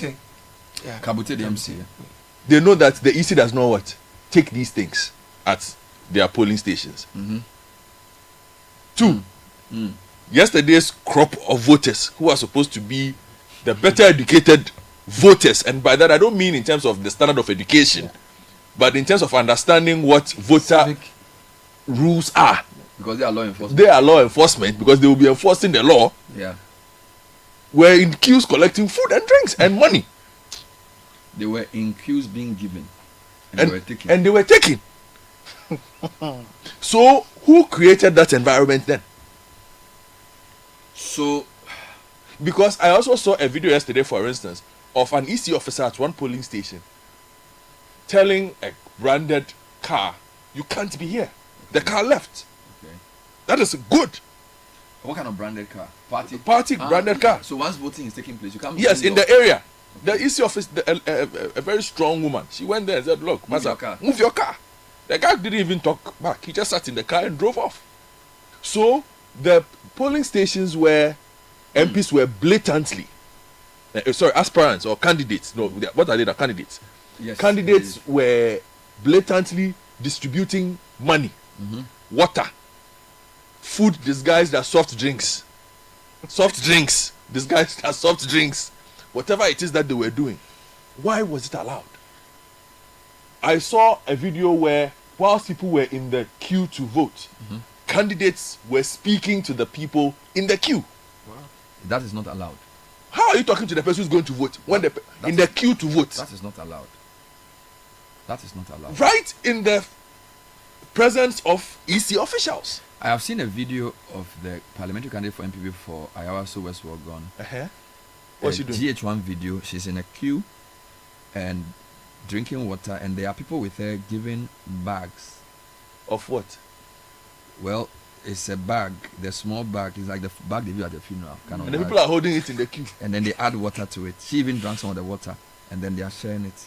You see, these are prisons officials. The understanding of every voter should be that when you leave home, you are going to vote, you prepare yourself.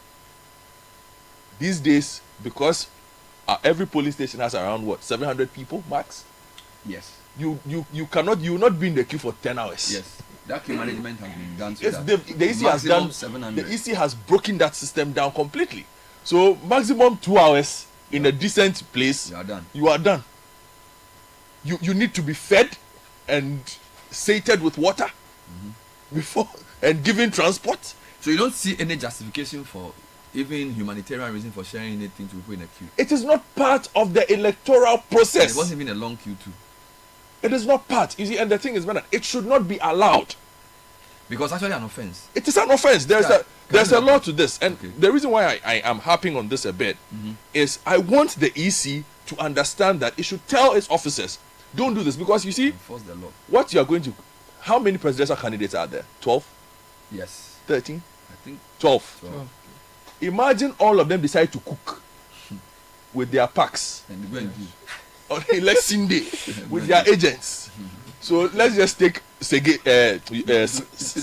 your school, where's the snaps? It will be called Feed Ghana Project. Feed Ghana Project. You have people in the queue, and there are 13 candidates and their agents also in the queue. All of them with packs, giving everybody. So each person goes home with 13 packs of food. What kind of chaos is this? So let me ask the question: and would it have been an offense if the food was given after voting? No, because this was in the voting queue, which I believe is blatantly wrong. Okay, it is the law is clear. Before, during, and after, you can't do that. Before, during, and after. Yeah. So let me take you to the representation of the people law, which we normally call the PNDC law on elections, and specifically, I'll take you to section 34, which deals with the offense of treating. I've read this provision. The offense of treating. Yeah, treating. I've read this provision here a number of times on this particular platform. Treating, yes. So this is the representation of the people law, 1992, PNDC law 284. Okay.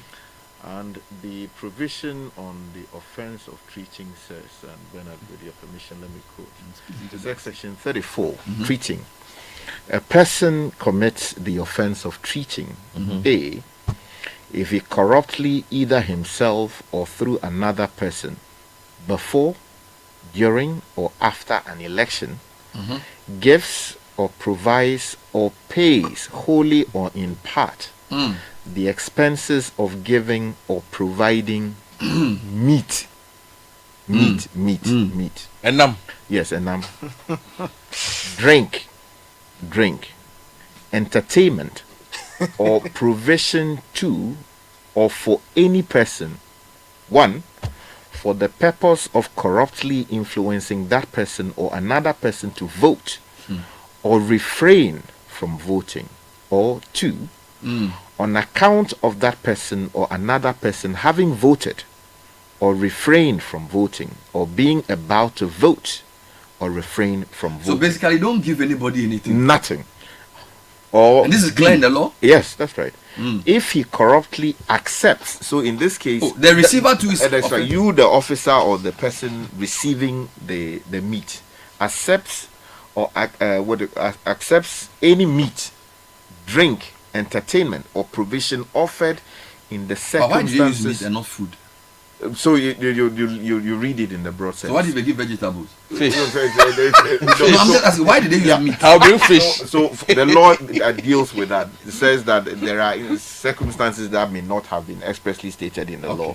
So once you add meat, drinks, entertainment, it's food and drinks. Yeah, that's right. And it's money listed there. No, the entertainment part is what money could be entertainment. So yeah, for entertainment, or maybe bring a comedian to be joking while they are voting.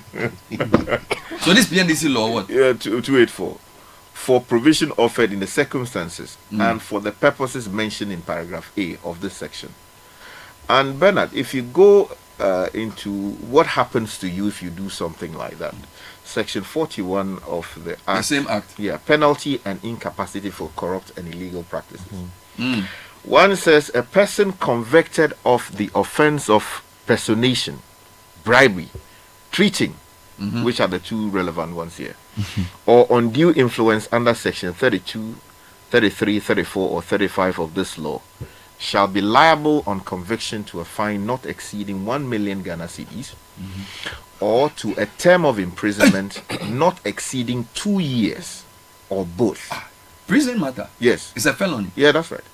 And shall for a period of 5 years after the date of the expiration of his term of imprisonment be disqualified from being registered as a voter or voting at a public This is election. pretty serious stuff. Exactly.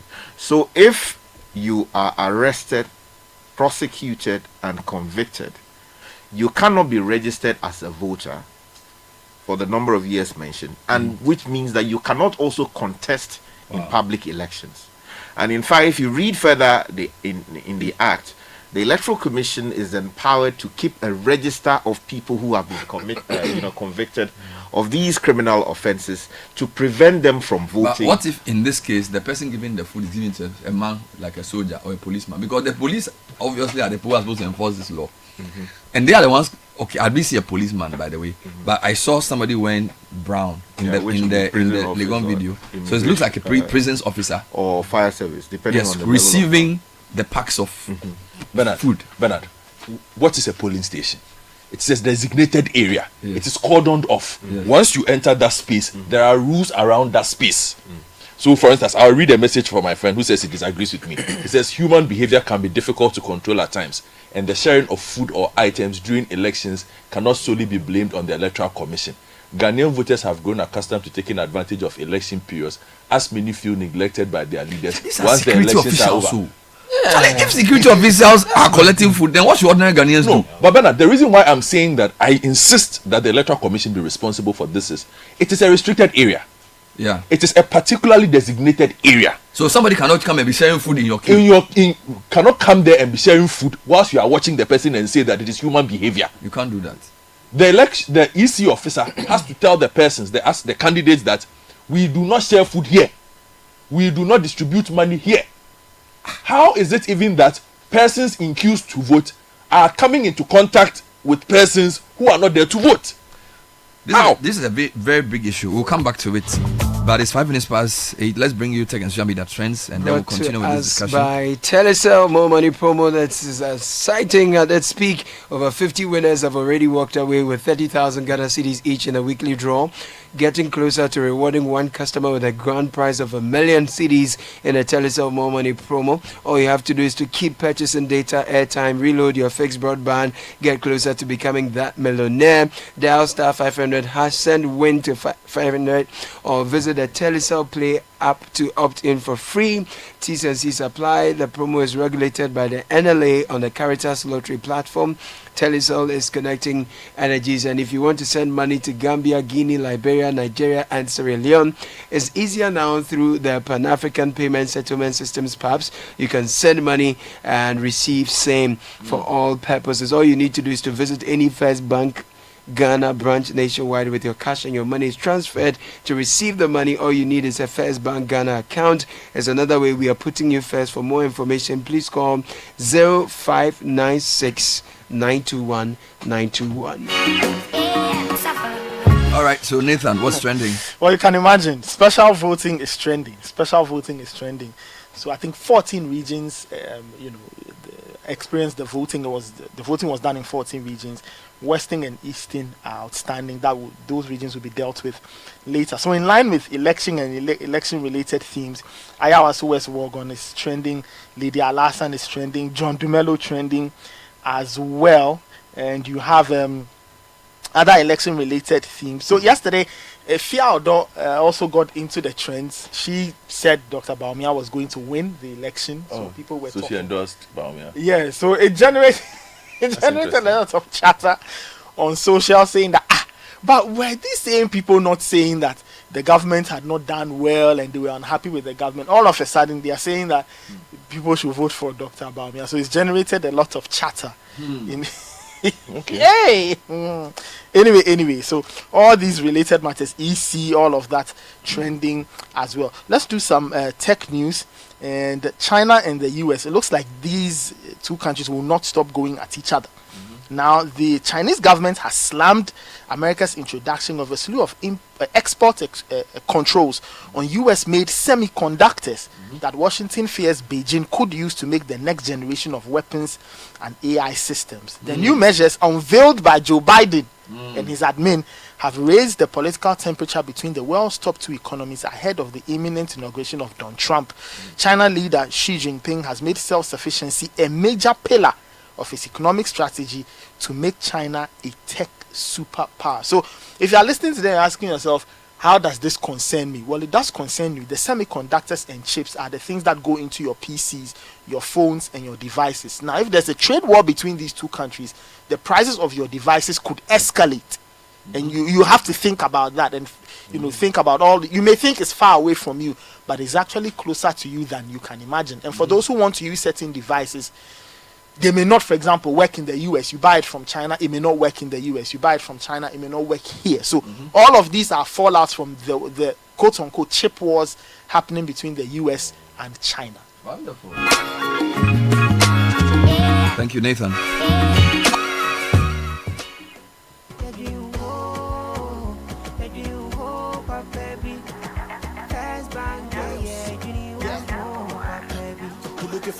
to rely on. Let me give you a shoulder to lie on. Would we say to bank if no lie? Only one place where I get my eye on. Make I introduce you all to First Bank, the best services in the world, first rank. Customer service, everything is well planned.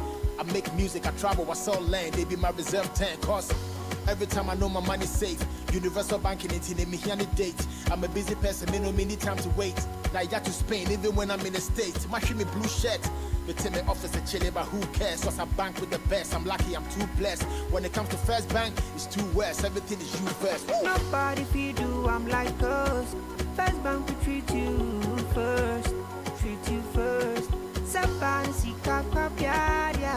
Think about you first. Think about you first. You first. First Bank. Kind of way, tell you so the more money promo now. Everybody likes money, but what do we like more than money? More money! Join the Telecel More Money promo and win money, more money, and even more money. Simply opt in for free and reload your mobile and broadband and be the lucky winner of the 1 million Ghana cedis grand prize. Also win cash prizes of up to 3 million Ghana cedis in the daily and weekly draws. Opt in for free by dialing *500# or send WIN to 500, or you can opt in on the Telecel Play app. The more you reload, the higher chances of winning in the Telecel More Money promo. Keep loading, win, and be a millionaire. Telecel. Connecting energies. Terms and conditions apply. This promo is regulated by the NLA on the Caritas Lottery platform. Join the conversation on the Citi Breakfast Show on Facebook at facebook.com/Citi 97.3, Twitter at twitter.com/Citi 973, and Instagram at instagram.com/Citi 973 with the hashtag CitiCBS. The Situation All White Christmas Party is back!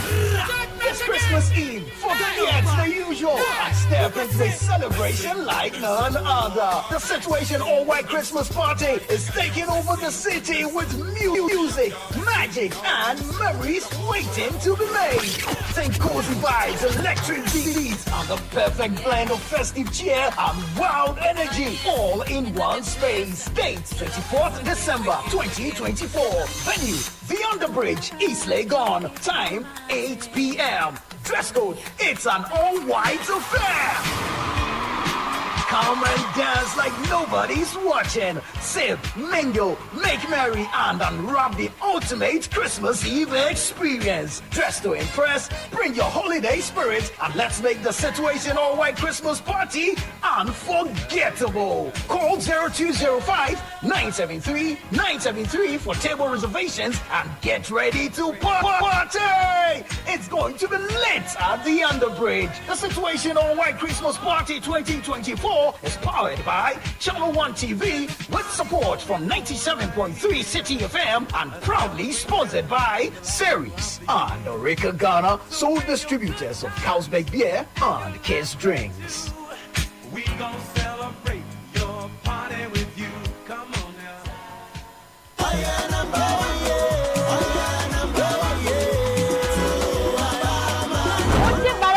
now. Yes. Number one, Dr. Baumia, Ono Anayato Aba Eyino as President of the Republic of Ghana. Order number one. Asroa. So we are now the team. NPP, Isha Allah. Buddha. Zamu vote the one case summer number one. Dr. Mahmoud Baumia, she case summer number one. She Zamuzabi, inshallah. Why number one? For development, for progress, for the future, and for your kids. Vote number one for Dr. Muhammad Baumia. Sir, you pursue protected free SHS there. Hey, Dr. Muhammad Baumia. Baumia, what the number one touch. I don't know one, you know. So number one. Free SHS in T. So number one. Fastel, what's the package? It's a jewelry. Grandma's 90th birthday gift. It cannot be late. Don't worry, Fastel's on it. But is your driver vetted? We're more than vetted. Fastel couriers are rated, tracked, and trusted. You'll get real-time updates from pickup to delivery confirmation. I can choose my courier and get multiple codes all in one place? Exactly. We've got couriers competing to deliver your expensive jewelries. I just got a notification. The jewelry is delivered. For every parcel, every need, Fastdel's got your back. To register as a sender or a courier with Fastdel, log on to fastdel.com.gh or call 0303 958 303. And as a courier, this is an opportunity to even make more money. Fastdel Limited. More options, more savings, great satisfaction. This is the Citi Breakfast Show, the city's biggest conversation. The Citi Breakfast Show. Rise above the noise.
Minutes past 8.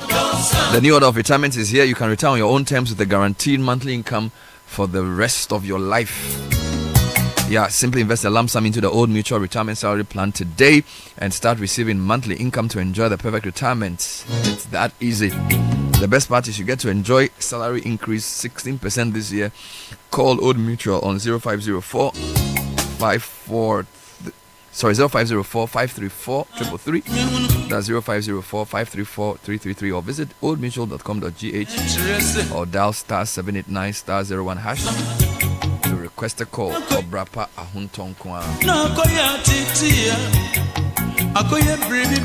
Now, where are you going and what are you doing? Whether you are shopping, going to buy things, or eating out in your favorite restaurant, do so with the SG Visa card. Enjoy a world of amazing opportunities available with the SG Visa card. To find out more, call 030-214-314. SG Ghana, the future is you. And if you want litigation-free land to buy, speak to Royal Kingdom Estate. They specialize in land acquisition, construction, design, property management, and so much more. And they have properties in prime areas like Accra and Ibri, with land starting at 90,000 CDs. Call them on 0557 555 909. If you want to go to their office, they are cantonment opposite Soul Clinic International School. You can send them an email, info@Royal Kingdom Estate. Royal Kingdom Estate, building communities, nurturing dreams.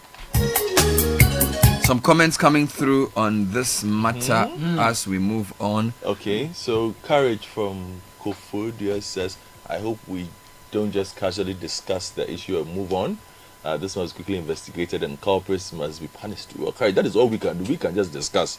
The EC and the police and those who have the power to investigate and punish, they should go and do their job. December. Well, the special prosecutor says he will investigate. I think they served notice that they were going to investigate that. That's also fine, but it is important that by this time the people who were seen in the videos get arrested and charged accordingly, and deeper investigations carried out, and for prosecution to follow. Of course, if you look at the provisions of the Act, it says that the arrest, detention, and charging can be done without the consent of the Attorney General. It is only when it comes to proper prosecution of the people that the consent of the Attorney General is required. Because look, I mean, we cannot allow conducts like this that openly undermine our democratic process to go on unchallenged. It is important that the office of the special prosecutor is seen to be even-handed in how it deals with offenses of the kind we saw yesterday. What happened yesterday undermines the democratic process. It undermines the institutions we are trying to build to govern us, and it should not be allowed, because if we allow this at the time that the people who are supposed to enforce the law, the police, the security of officers, they are the people who ideally at the polling stations should be arresting people for attempting to bribe people or attempting to treat people. Yet they are the key actors who are benefiting from the videos we have seen, from this unlawful conduct.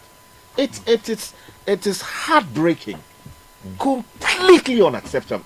So I expect that the special prosecutor, under whose ambit corruption and corruption-related offenses, not come, should send its officers out, or should cause these people to be invited to their office at Ridge, or near Parliament House, to answer questions as to why they should not be prosecuted for the conduct that they have put up. Completely unacceptable. So the special prosecutor has said, I think there was a statement they released yesterday, that they are actually investigating this matter. Okay. So I think that's fair. The other question I wanted to ask was in relation to people photographing their ballots.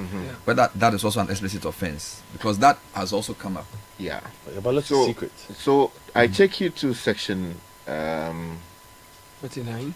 No, that's section 31 of the same act I read to you earlier, Representation of the People Law, which actually implements Article 42 basically of the Constitution. It says requirement of secrecy. Section 31, 1 says every election officer, clerk, interpreter, candidate, election agent, or polling agent on duty at a polling station shall maintain and help in maintaining the secrecy of voting, and shall not, except for a purpose authorized by law, communicate to any person any information as to. Then it goes on to list the things that are not allowed. The name of a voter who has not applied for a ballot paper or voted at a polling station, or B, the number on the register of a voter who has or has not applied for a ballot paper or voted at the polling station, or C, the official mark. Now, the very relevant one for purposes of people who are taking photograph of their ballot papers. No person shall, this is subsection 3, no person shall, A, interfere with or attempt to interfere with a voter when recording his vote. So when you are in a ballot paper trying to attempt, nobody is supposed to come and interfere with that. When recording? Yeah, when you are recording, like when you are thumb printing. Is that what it means by recording? Yes, when you're recording it, yes. Okay. Now, B. Recording is in a camera to record it. B. Obtain or attempt to obtain in a polling station information about the candidate for whom a voter in that station is about to vote or has voted. So you can't do exit polls at the place. You can only do it at in the person's when it leaves the presence of the place or what.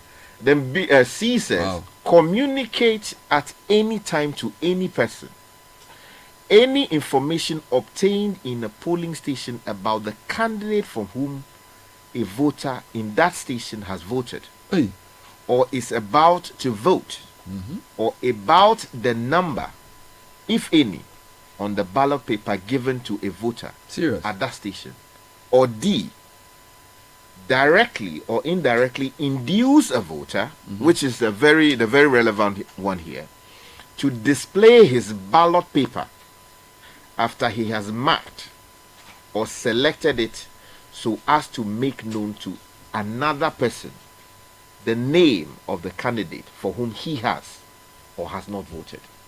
So this D is what is particularly relevant to the situation we're talking about, because the people who went to vote allegedly recorded their so voting. You cannot record your vote. Yeah, and for purposes of showing it to another person as to indicate who you voted for or who you have not voted for. That is a criminal offense, and again, if you are caught, prosecuted, and convicted, you are getting at least 2 years. Let's deal with the first issue of sharing of items. So I have on the line Lydia Sarah Malasan, MP for Ayawaso West Wogon, who is in the eye of this storm. Indeed, we've seen videos of her with some people sharing items to people in a queue.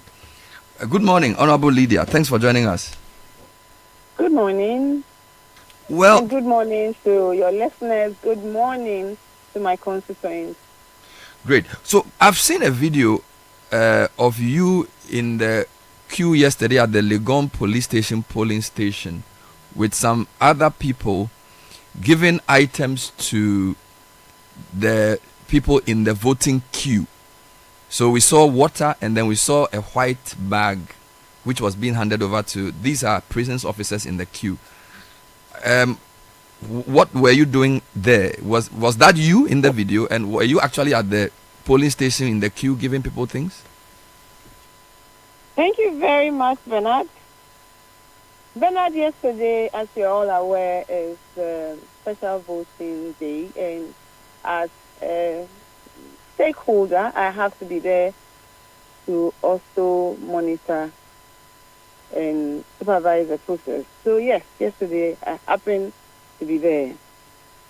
Yesterday, just as we do regularly, we sent food to be given to our team, food to be given to our agents and our staff, and some of your staff. In fact, your gentleman who recorded or videoed, I don't know if he did, but he interviewed me, was also fed yesterday. And all other journalists, almost all of them there, were fed by my team yesterday. It was in the process that I was told that someone asked my women organizer, who happens to be in charge of welfare and does these things, that, oh, what is it that they're giving? Can I also have one? So in giving that person one, he ended up giving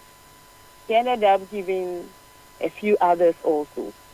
I saw them with water. I bent down. In the video that's gone viral, I bent down to take water, as you can see, and drank the water and left.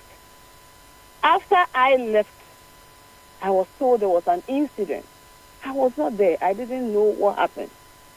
So upon my return, just when I was coming back and I came in, your reporter asked my view about the incident that occurred here. Honestly, I didn't even know, and he was asking me for the first time, or I was getting to know about it for the first time. So that is what I was responding to, that I wasn't here, and I am here to find out from my team what happened. I see no why this response will just be attached or added to the package that were being given out. It was completely a different response, a different question that I was responding to. It was much, much later that I saw a video and all these things, and for my opponent to be mentioning and calling me names. Okay. So let's take it one by one. The video I'm referring to is a GH1 video. And in that video, a lady is wearing a dark blue dress. You are wearing a jeans trouser and a white top with a bag with a blue cap. And a gentleman is wearing a light green shirt. And I see about 6 prisons officials, another lady in jeans, and somebody in green. They are in a queue to vote. And the ladies with you. I have seen. Yes, I'm saying that. So that's the question I'm asking. I'm asking about that. Because that is giving food to people who are about to vote. That is illegal. Then I said, one of them requested for the package that was being given out.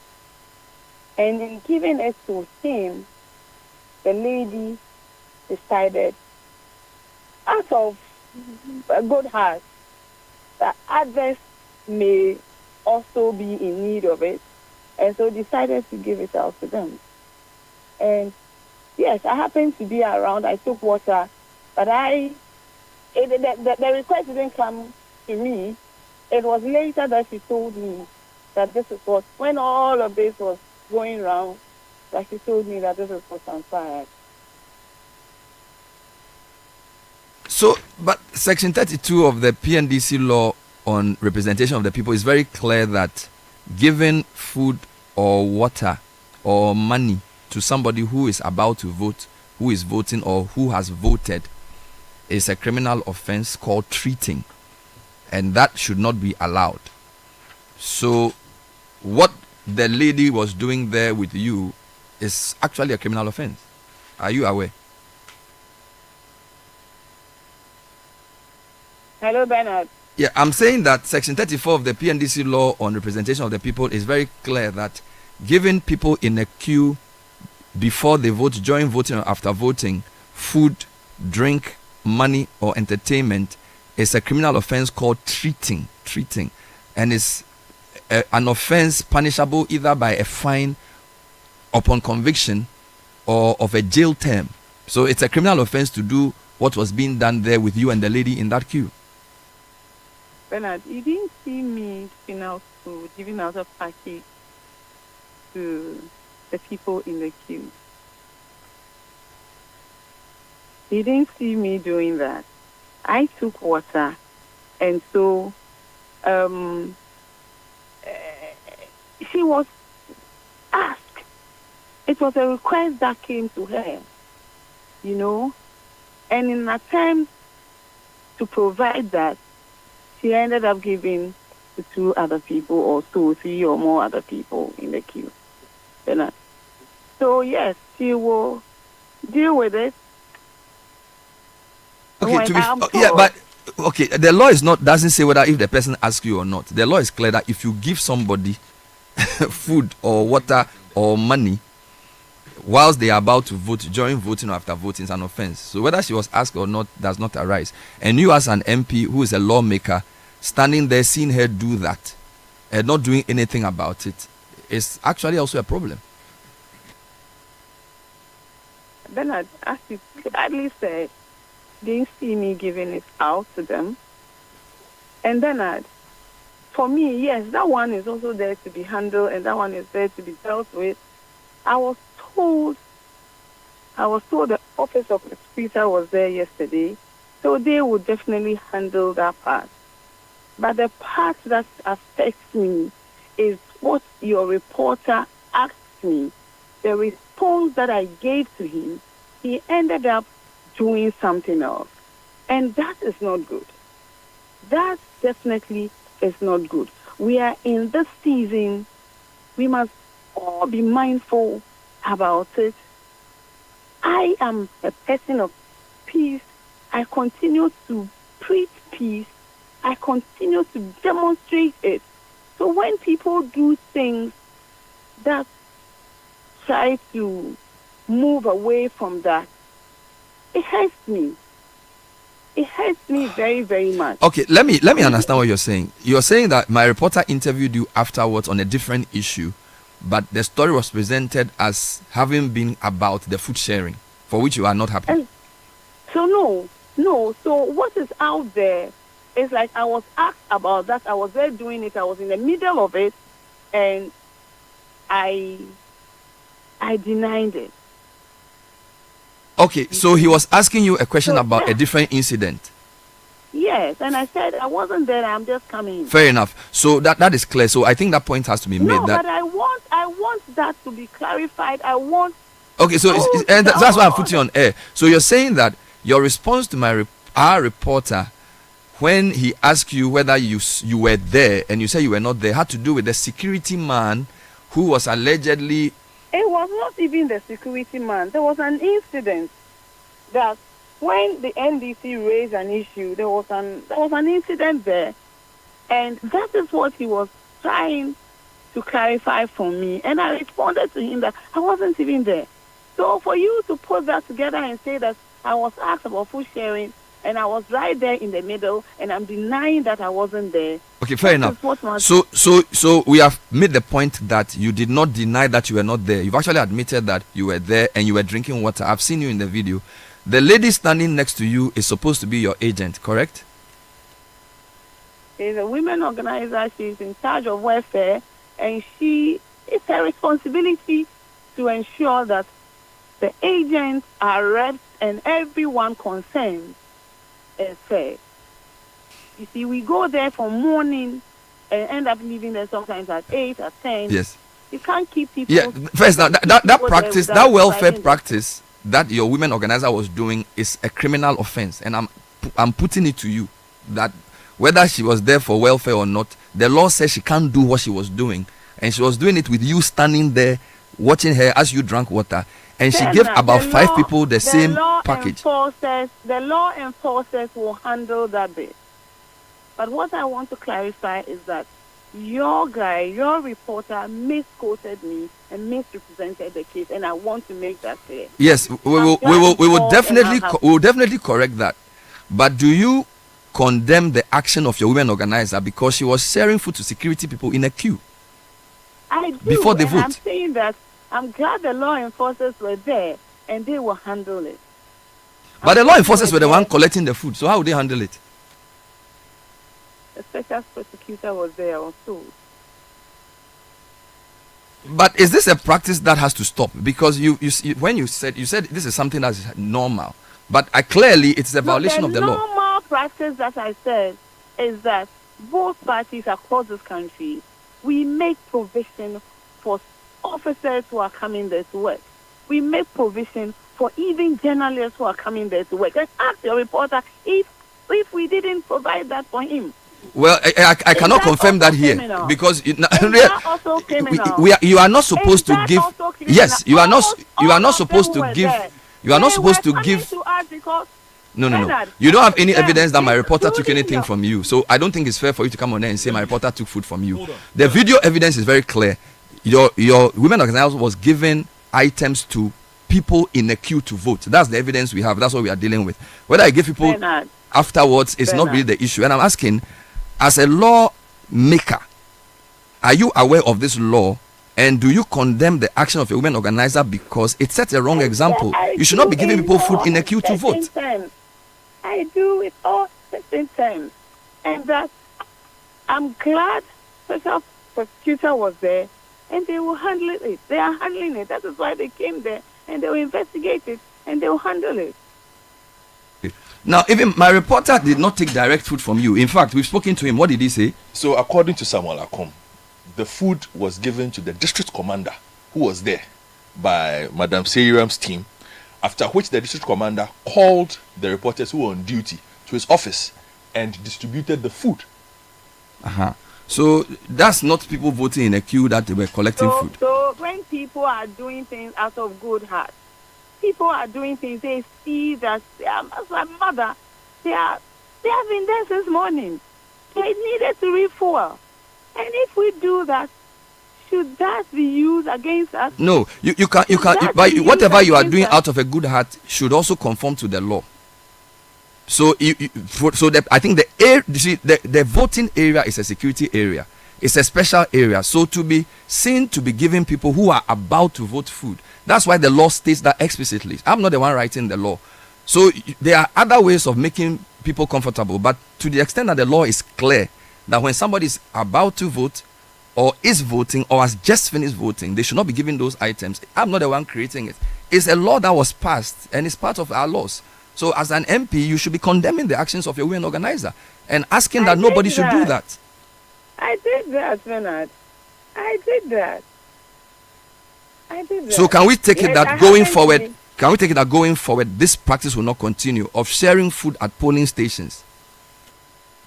Bernard, you cannot completely stop that because there are officers, there are your own team that must be fed. No, we have not asked you to feed anybody. We feed our people. And I'm sure the people who put the EC officers, they also feed them. It's not your responsibility to feed anybody at a polling station. It's not part of your job. Hello? Hello, Bernard. Yes, I'm saying that, yes, people have to be fed, but there are people who send them, they who feed them. It's not your job to feed them. Bernard, ask your people. Ask them what transpired yesterday. Ask them if they didn't go asking for food. Ask them. Ask them. Bernard, I asked for the officers. Yes, I condemn that. And for the other staff and other teams, it's a practice. And I don't think that you would want your agents who are going to sit there from morning till sometimes midnight to be seated there without being fed.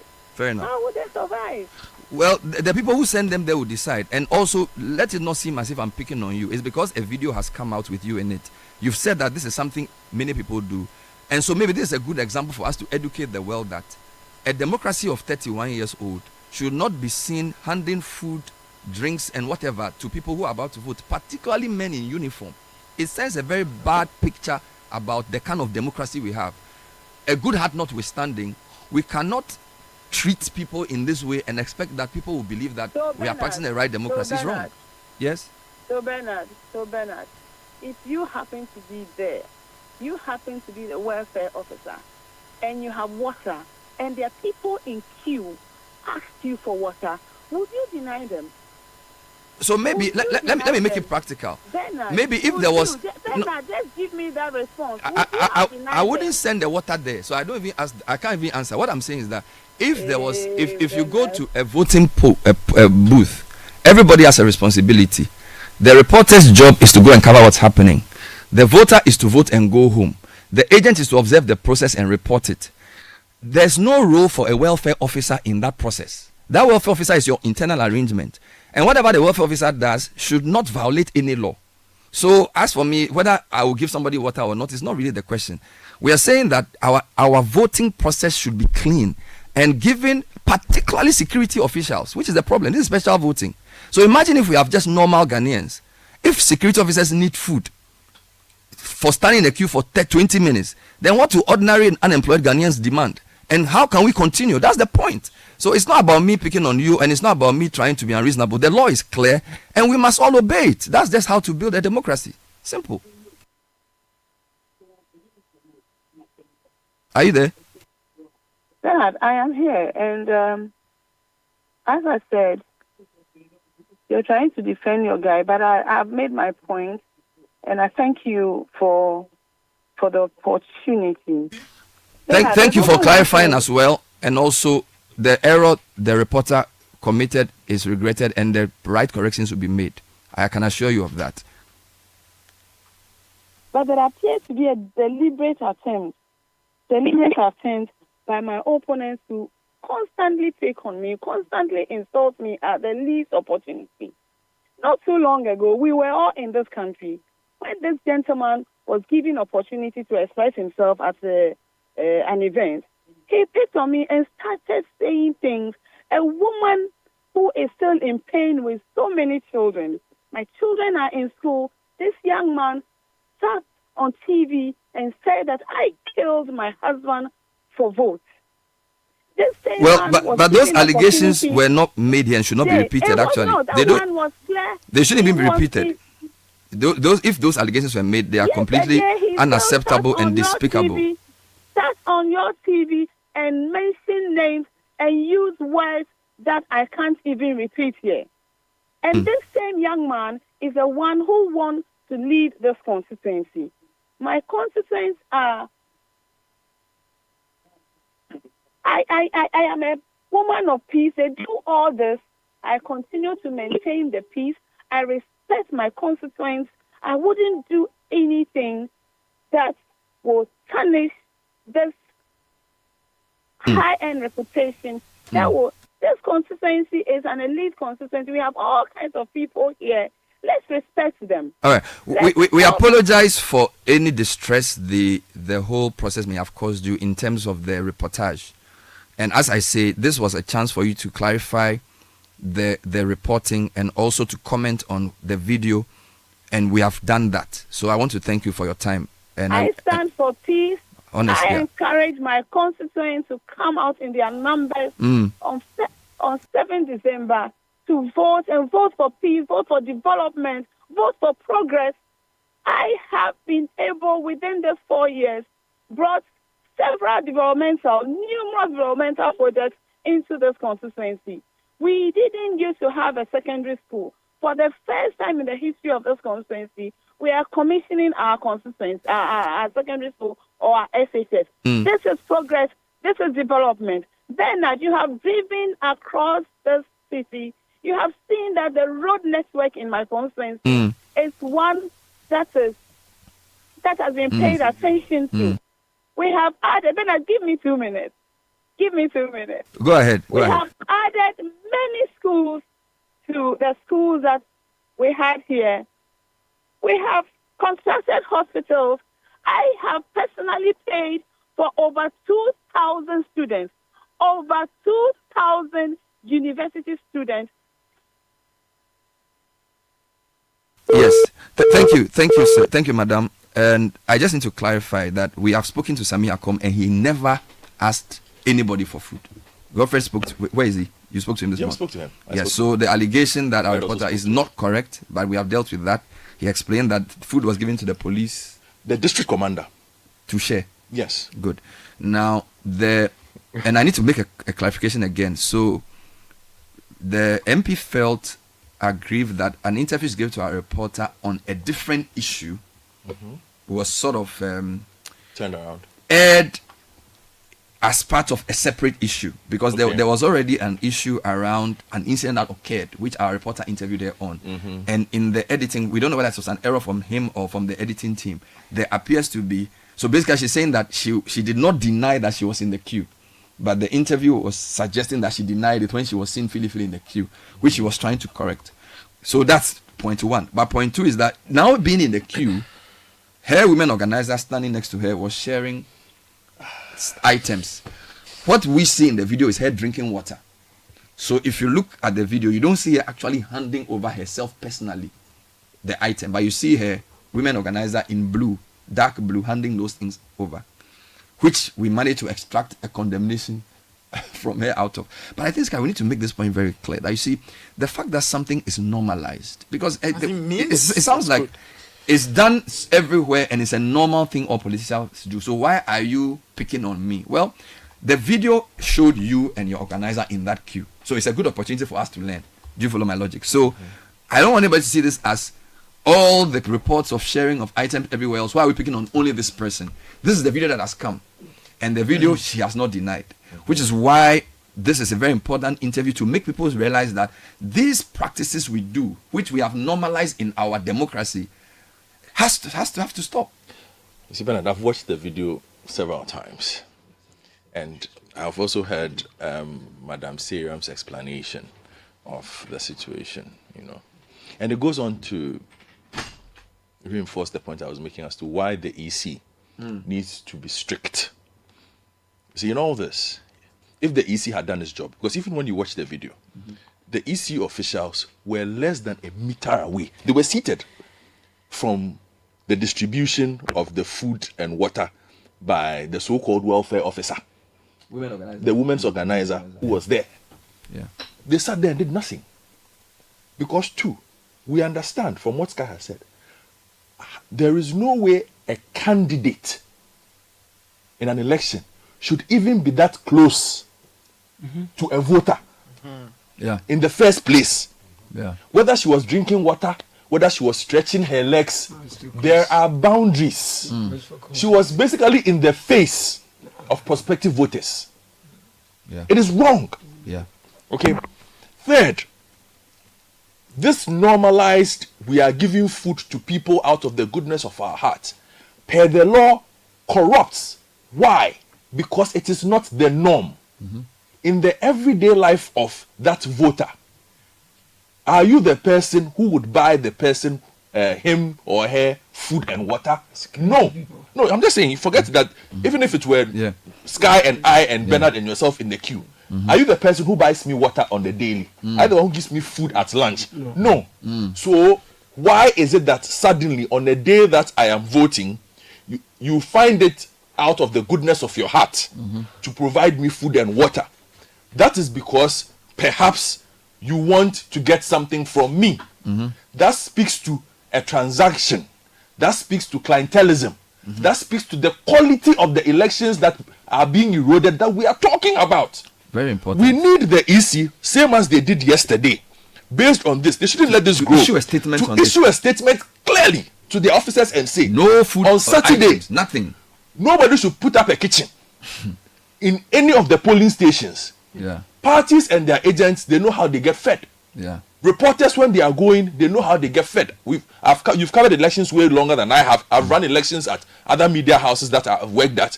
We make provisions for our reporters. Cars go around at certain times. We bring them food to eat. Yeah. It is organized properly. Let me talk to Sami Akom and just to clarify two issues. So, Sami, thanks for joining us. So, you were at Ayawaso West Wogon yesterday. When did you get there and how long were you there for? Maybe let's start with that. Okay. Thank you very much, Bernard. Good morning. I was at Ayawaso West Wogon, Legon Police Station specifically, which is right in front of the University of Ghana main entrance. And I got there, I think, about 40 minutes before the start of the exercise, the special voting exercise.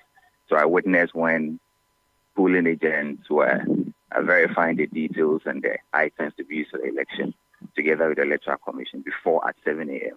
the entire process started. Good. So at what point did you interview the MP? At what point did you interview her? Okay. And what was the interview about? Yes, I had a series of interviews with her yesterday. The first was the start of polls.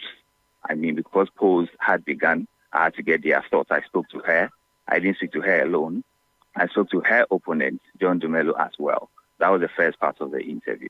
Then second part of the interview was when John Dumelo and the team were raising concerns that food was being shared in the queue before the electorate go to vote. And then the camp attributed it to Lydia because even in the video you could see her pick water and then give to some people. So I think that is why they attributed it to her. And even the person who was sharing the food was someone who was seen with her throughout the day. And so when that happened, I interviewed John Dumelo. And then later I caught up with Lydia because we needed to get her side of the story as well.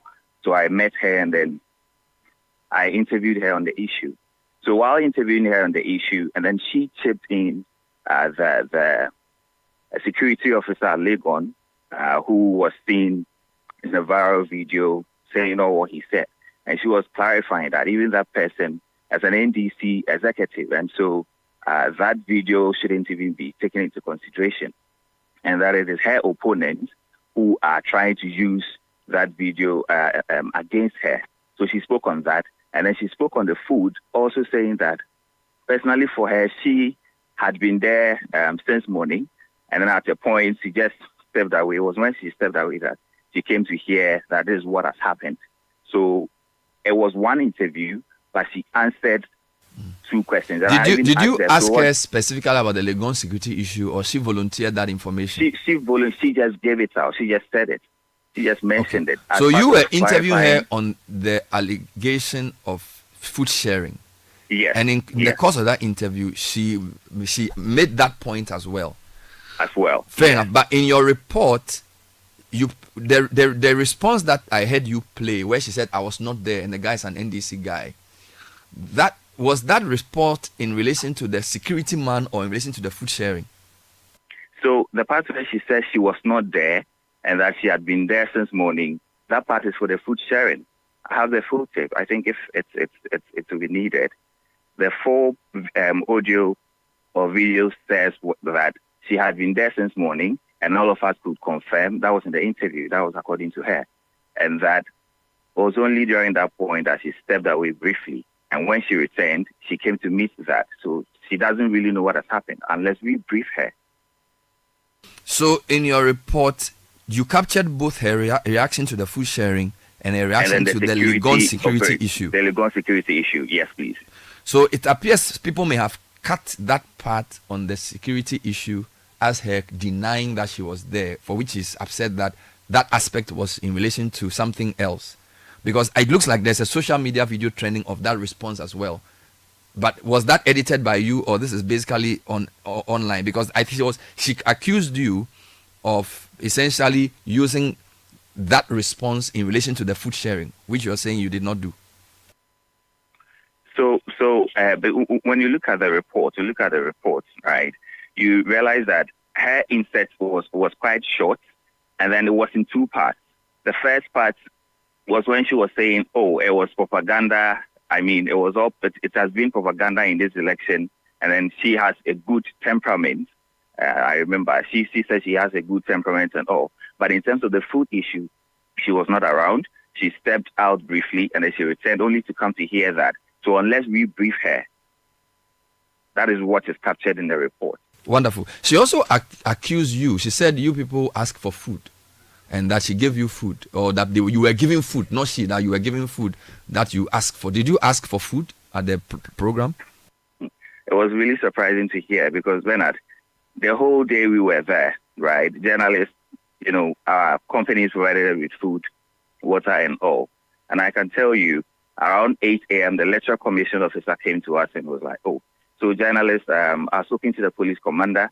You are going to use this district command, this office, which the inscription is district command center." Yes, that room for journalists. We were about 15 journalists, the likes of, Kweku Asante and other people were in that room and were carrying out a reportage. So when you want to charge your phone, you go to that room to charge. Nobody asked there for food.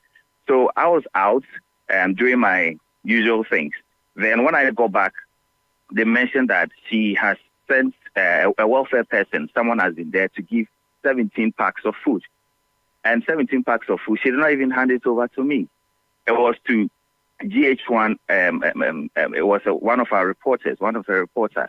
She was like a liaison, or I don't know how to put it, but she received it on behalf of all journalists. So I was quite surprised. She said I came to ask her for food, and she handed over the food to me. But all journalists who were present could confirm. So the commander or the superintendent gave you his office to work, and then you people also use his office for your breakfast room. You converted his office to a dining hall. Is that no, please, we didn't convert, but that was where we took shelter. I don't know how to put it, but when you are tired, that's where you go to rest. In case you need to send something to the office, you go there, you open your laptop, and you work with it. So most journalists, that was where we were stationed. And when there is a situation, from time to time, we come to monitor how things are faring and all.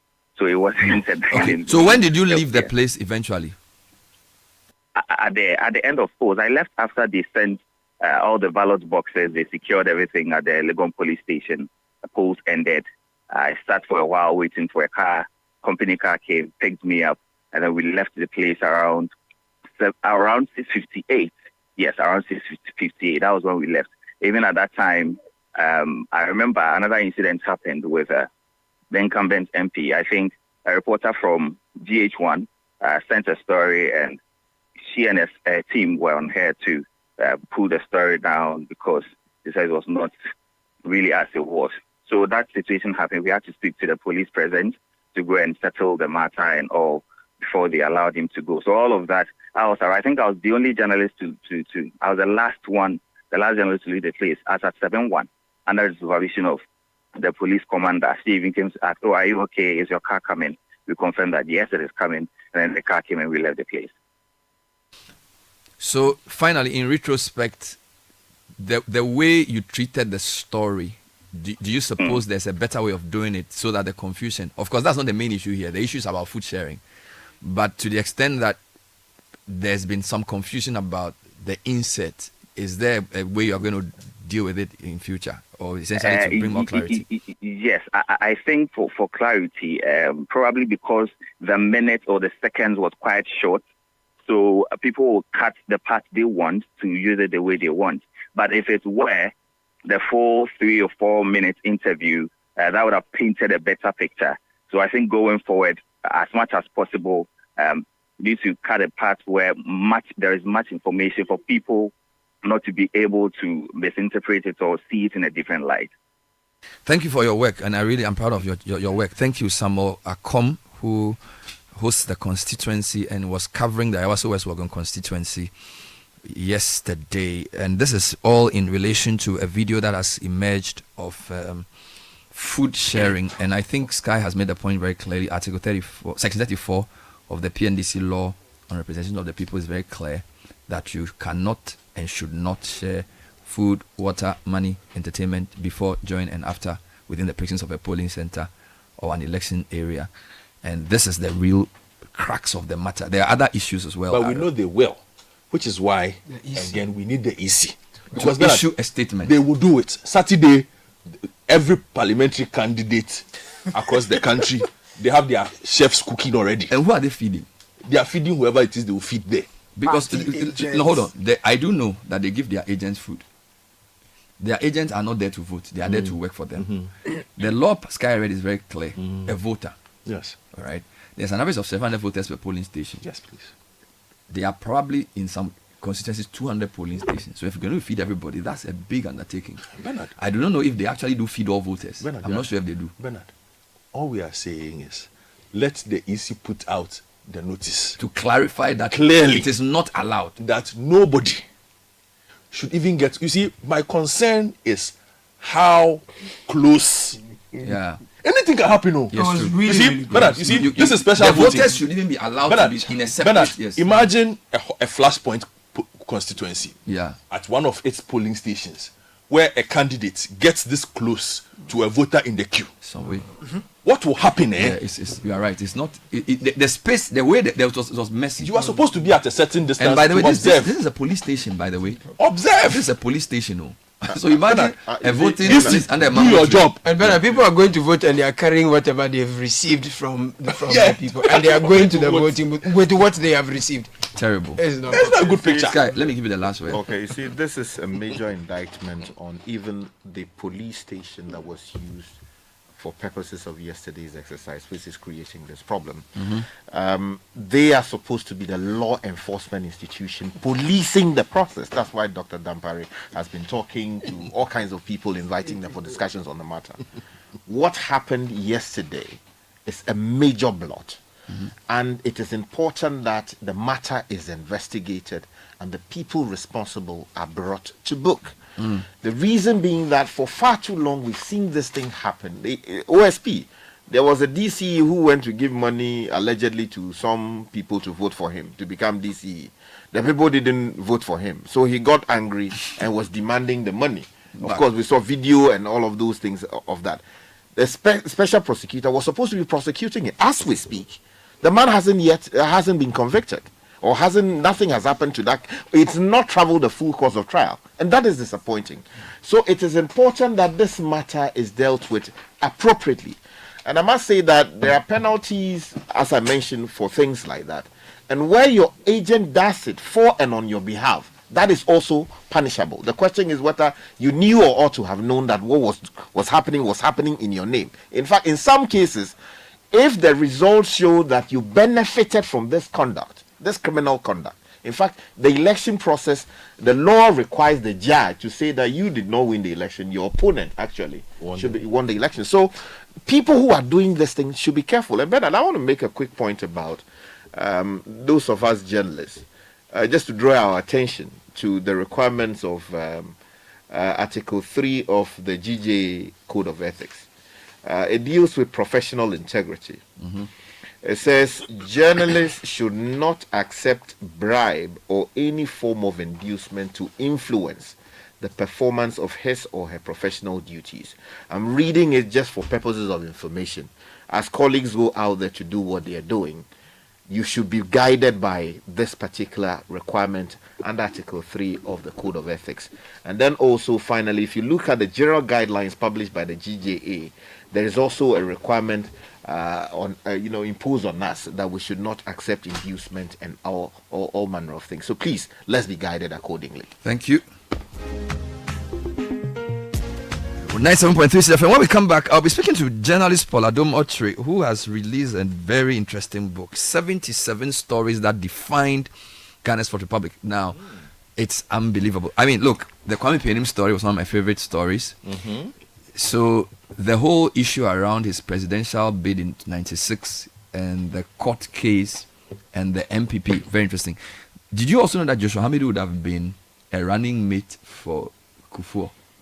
Had it not been for a radio interview, Tony Edu was part of that whole process. So a lot of interesting stories captured through over 2.5 decades of journalism, and I think it's a must read for journalists, particularly because interesting. You know, like what we are discussing, reality happens so quickly that sometimes you don't reflect and capture it.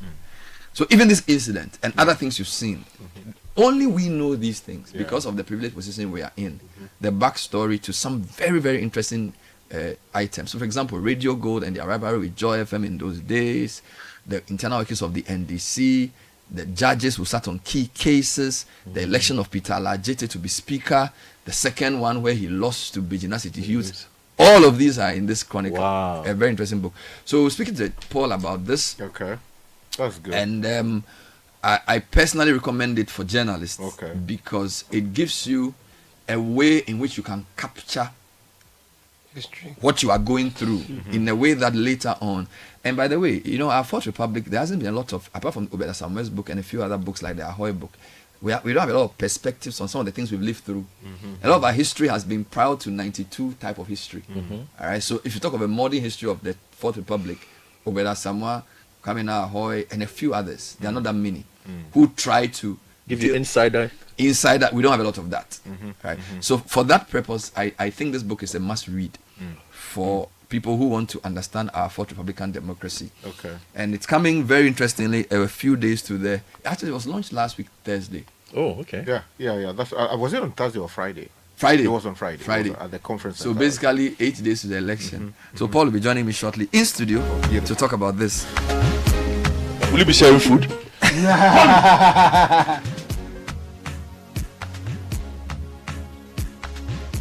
This is the Citi Breakfast Show, the city's biggest conversation. Come on.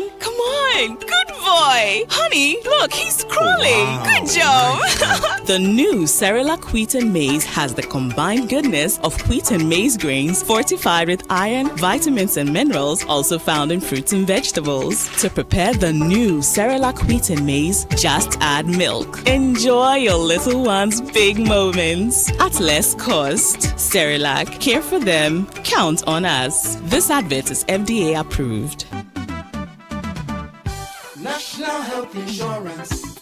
Today, I will tell you why you need to have health insurance cover by the National Health Insurance Scheme. With over 500 medicines on the NHIS medicines list to take care of you and an extensive NHIS benefit package, the NHIS offers you financial risk protection against over 95% of disease conditions in Ghana. These include the 4 most common childhood cancers: breast cancer treatment, oral and eye care, free maternal health care from antenatal, normal delivery, forceps or cesarean section, and what's more, postnatal care is also covered under the NHIS. Remember, members aged 70 years and above also enjoy free elderly health care and pay no premiums or observe a waiting period. Let no one tell you otherwise. The NHIS guarantees your seamless access to health care. For further details, download the My NHIS app from Play Store or the App Store, or simply walk into any of the NHIS district offices nationwide. Terms and conditions apply. Call us on 054 444 6447 or 0302 746 447 for further inquiries. NHIS, your access to healthcare. This message is brought to you by the United States Agency for International Development, USAID.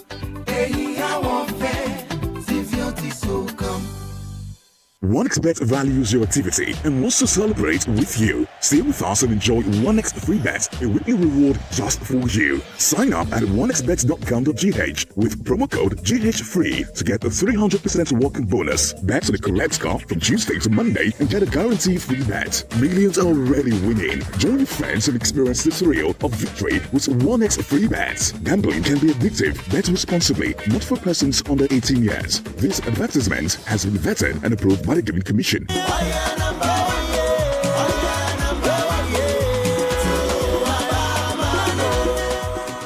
Ojam, did you know the NDC once promised a one-time premium for NHIS? Yeah, but when they won the elections, they could not implement it and almost collapsed the NHIS. Today, this same man is promising Mahama Care and free primary health care. They think we are kids in this country. We don't have short memories, like Mahama said. Remember the capitation pilot in Ashanti? You were stuck with one health facility, no matter what. That was so limiting. But look at us now under the MPP. There's real change.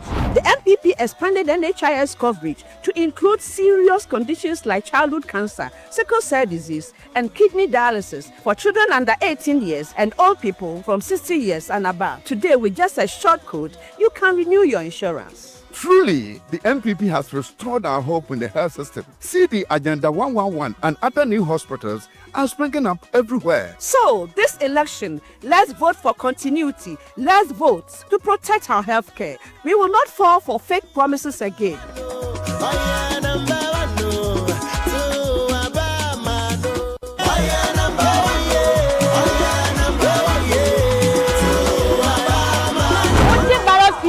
Yes. Number one, Dr. Baumia, Ono Anayato Aba Eyino as President of the Republic of Ghana. Order number one. Asroa. We are now the team. NPP. Isha Allah. Buddha.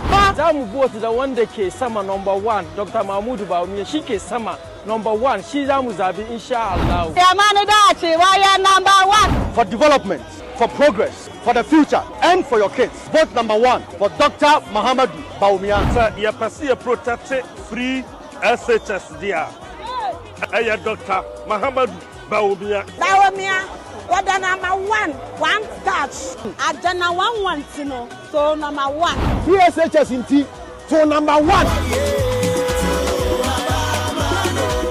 It's the most wonderful time of the year, and this Christmas, Volta Serene Hotel invites you to an unforgettable celebration. Arrive to the refreshing taste of coconut and dance the night away with our DJ on Christmas Eve. On Christmas Day, enjoy tasty grills, exciting games, and our famous all-white party with Kwanpa Live Band. Adventure awaits with a tour to Mount Jemmy on 26th, followed by an all-you-can-eat local buffet and a cooking competition on 27th. Don't miss out on aerobics, hiking, and a fun-filled pool party on 28th. And on New Year's Eve, get ready for a breathtaking fireworks show and start 2025 with a bang, dancing to the Kwanpa Live Band. Packages are as follows. Individuals, 3,000 Ghana cedis for 2 nights and 3,750 Ghana cedis for 3 nights. Couples, 4,300 Ghana cedis for 2 nights and 5,400 Ghana cedis for 3 nights. Families, 6,850 Ghana cedis for 2 nights and 9,000 Ghana cedis for 3 nights. Call or WhatsApp 0541 539 867 to book now. Volta Serene Hotel, your perfect Christmas getaway.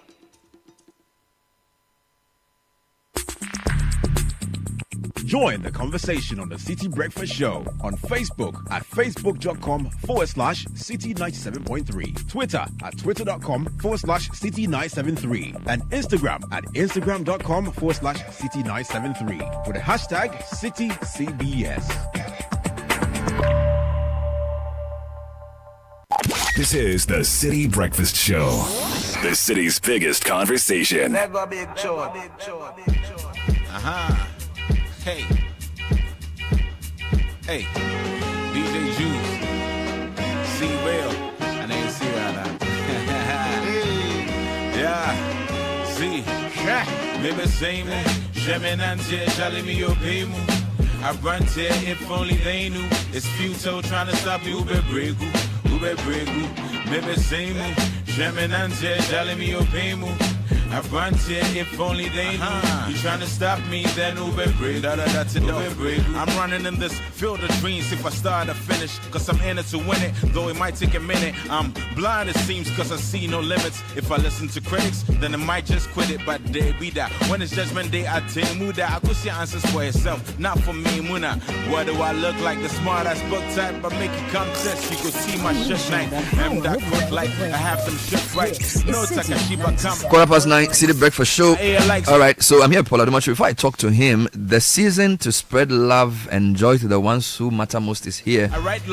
Omni Basics Bank's fast, reliable, and stress-free remittance service makes receiving money from family and friends or business partners abroad easier than ever. Whether via MoneyGram, Ria, Western Union, Transfers, World Remit, or Unity Link, you can access your funds instantly at any of our branches nationwide. Make this festive season about love, convenience, and peace of mind. Visit any of our branches today and experience the ease of receiving funds from abroad. Call toll-free 0800 100 790. Omni Basic Bank at your service. If you're looking for reliable, uninterrupted electricity supply, Deep Solar Ghana has you covered. For only 58,000 cedis, you can go fully solar and enjoy independence from the grid. No more lights off or power fluctuations. Just peace of mind and savings. Call now 059 549 4113 or visit deepsolarghana.com to learn more. Remember, your energy independence begins when you call Deep Solar. And with Obaya Provident Insurance reliable WhatsApp assistant, you can buy, renew, and file claims for your vehicle anywhere, anytime. Simply add Obaya's number 0242 426 396 to your phone contacts. Send her a hi and follow the prompts. So grab your phone and chat with Obaya, baby. Now, if you're looking for an easy way to manage your business finances, Build Financial Technologies is the trusted platform for businesses across Africa. Effortlessly handle invoicing, payments, and payroll with secure advanced encryption. Visit build.africa.com or build.africa to find out more, or download their app or call 0308 0400 07. Built, do more with less stress. For the mothers out there, this is good news. The new Cerelac is here. Comes in a new variant with the combined goodness of wheat and maize grains, fortified with iron, vitamins, and minerals. And to prepare this, all you need is milk. Cerelac, care for them. Count on us. And this ad is FDA approved. And if you want a British degree at a fraction of the cost, then Lancaster University Ghana is your option. They give you up to 50% scholarship for your degree, and you are taught by the finest faculty trained to UK standards on their campus. Call them on 020 960 7008 or send them an email admissions at lancaster.edu.gh. Lancaster University Ghana, the only British uni campus in West Africa. If only they knew it's futile trying to stop you. And if you're looking for litigation-free land, then contact Royal Kingdom Estate. They specialize in land acquisition, construction, design, property management, and so much more. They offer flexible payment plans, and they have affordable homes ranging from 2 bedrooms and premium furnished apartments for short rentals in East Legon. Call them on 027 277 8880. Send them an email, info@Royal Kingdom Estate, or find them at Cantonment opposite Soul Clinic International School. Royal Kingdom Estate, building communities, nurturing dreams. So Paul Adomacho is a journalist in Ghana who's been doing, I think, electronic media for the longest time. A multiple award-winning political journalist, covered politics in Ghana for 25 years and more. Hosted Ghana's most long-standing political talk show for the last 23 years. Good Evening Ghana. BA LLB, University of Ghana, MSc Violence and Conflict Development, and all of this. He also went to SOAS as a Chevening scholar, and he also has a PR practice. Now, Paul, thanks for talking to us. Thanks for being on the show. Good morning. Good morning, Bernard. Thank you very much. And good morning to everyone. It's a Tuesday morning, isn't it? It's a fun, a few years ago, you were here in this seat doing Stop Press, and there was a Friday show as well. So you've come a long way. I like this book. And I'll tell you my verdict on the book, even though I haven't read the full book. So there were 2 books on Ghana's modern political history that I've read. Obed Asamoah and Kwame Nkrumah. So Obed is very big and very law. Kwame Nkrumah was more enjoyable and very juicy. I think you've blended the 2 in a very interesting way. So you have hardcore narration of what happened, the law, the judgments and everything, but it's also very gossipy. So it's something you can't put down. I don't know whether you set out deliberately to do that, but that's my verdict. I don't know what you think. Well, we wanted to write the account, we wanted to be truthful, Mm-hmm. and we also wanted to make it interesting. Journalists and news reporters are storytellers. Mm-hmm. So that's why I call it the 77 stories told by Paul Adumotri. So in telling the story, we add a bit of the tension, the movement, the anxieties, and we try and capture them in words, the anxieties, in a way that people can relate to. And I'm very happy that you like it. And these are stories you either reported or lived through. Yes, very much so. Through your lens as a journalist. Yes, absolutely. Absolutely. It must have been difficult. Okay, why did you choose this approach? Because you could have just said constitutional leadership in Ghana and then basically done some historical work. Why did you use the media and stories as your conduit for putting this out? Because that is my work. That is my training. And I am trained and prepared to tell stories. So I am not a professor of political science or a professor of law, but I have sufficient acquaintance with these subjects to be able to apply them to the political stories that I cover. And that's what I wanted to bring out in stories. Why is it important for us to have this angle? Because the Hansards are there, the laws are there. As a political journalist, you've covered parliament, you've covered the presidency, you've covered also the courts. And a lot of those things are already there. But in a way, you have some sort of insider information. So, for example, when it came to the selection of Alajeti as speaker, it was reported widely. But there are so many things you write about that a lot of people don't know. That's the purpose of books, and that's the purpose of these accounts. What I actually wanted to achieve also, I had done a film entitled From Gold Coast to Ghana, a glorious history of self-determination. Yes. Since I studied in the university, I've always been at pains to show the Ghanaian effort in the things that Ghana has achieved. So that the independence was a Ghanaian effort, and that's why I put the film. And this success of the Fourth Republic, I wanted this book to show that it's truly a Ghanaian effort. Even though I've not written his name in the book, I have to be very grateful to a Citi FM connection. Nanateria Ochiri in Parliament was of immense help. He's and then also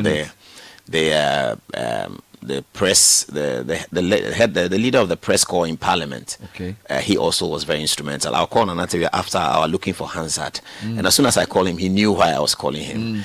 He's very upset I didn't invite him to the book launch, but I have a copy for him. So we did that. So we go to Nanateria and say we need the Hansard of this, even though we already know the story. I wanted to behave like an academic. So yes, we know the story. We can write it as a story, but we need to back it. So we take the Hansard, and then sometimes we've looked at the Hansard and we've drilled down onto the actuals, and we have put all of that in. In terms of the court reporting, we have looked at the Supreme Court of Ghana law reports, and we have looked at how the law reports have reported the case. We have added our story to how the law reports have reported it, and we have presented it like that. So if you are a student of law, this is the correct, accurate account of how the law saw it, and then we add how the media reported it and what was the stories behind the scenes, what happened in between the time the court was adjourned and the time the verdict came out, and we put all of that together. I need to say that as a journalist, my first proper election was 2004, but in 2000 I was a student on Radio Universe, so I found particularly informative your story 1 to like story 20-ish, because they dealt with 92, 93, 94, a lot of things we heard about but didn't really understand. And you chose the campaign for voting for election 92 as your first story. Why is that an important starting point for this constitutional leadership, and why is that election the beginning of everything?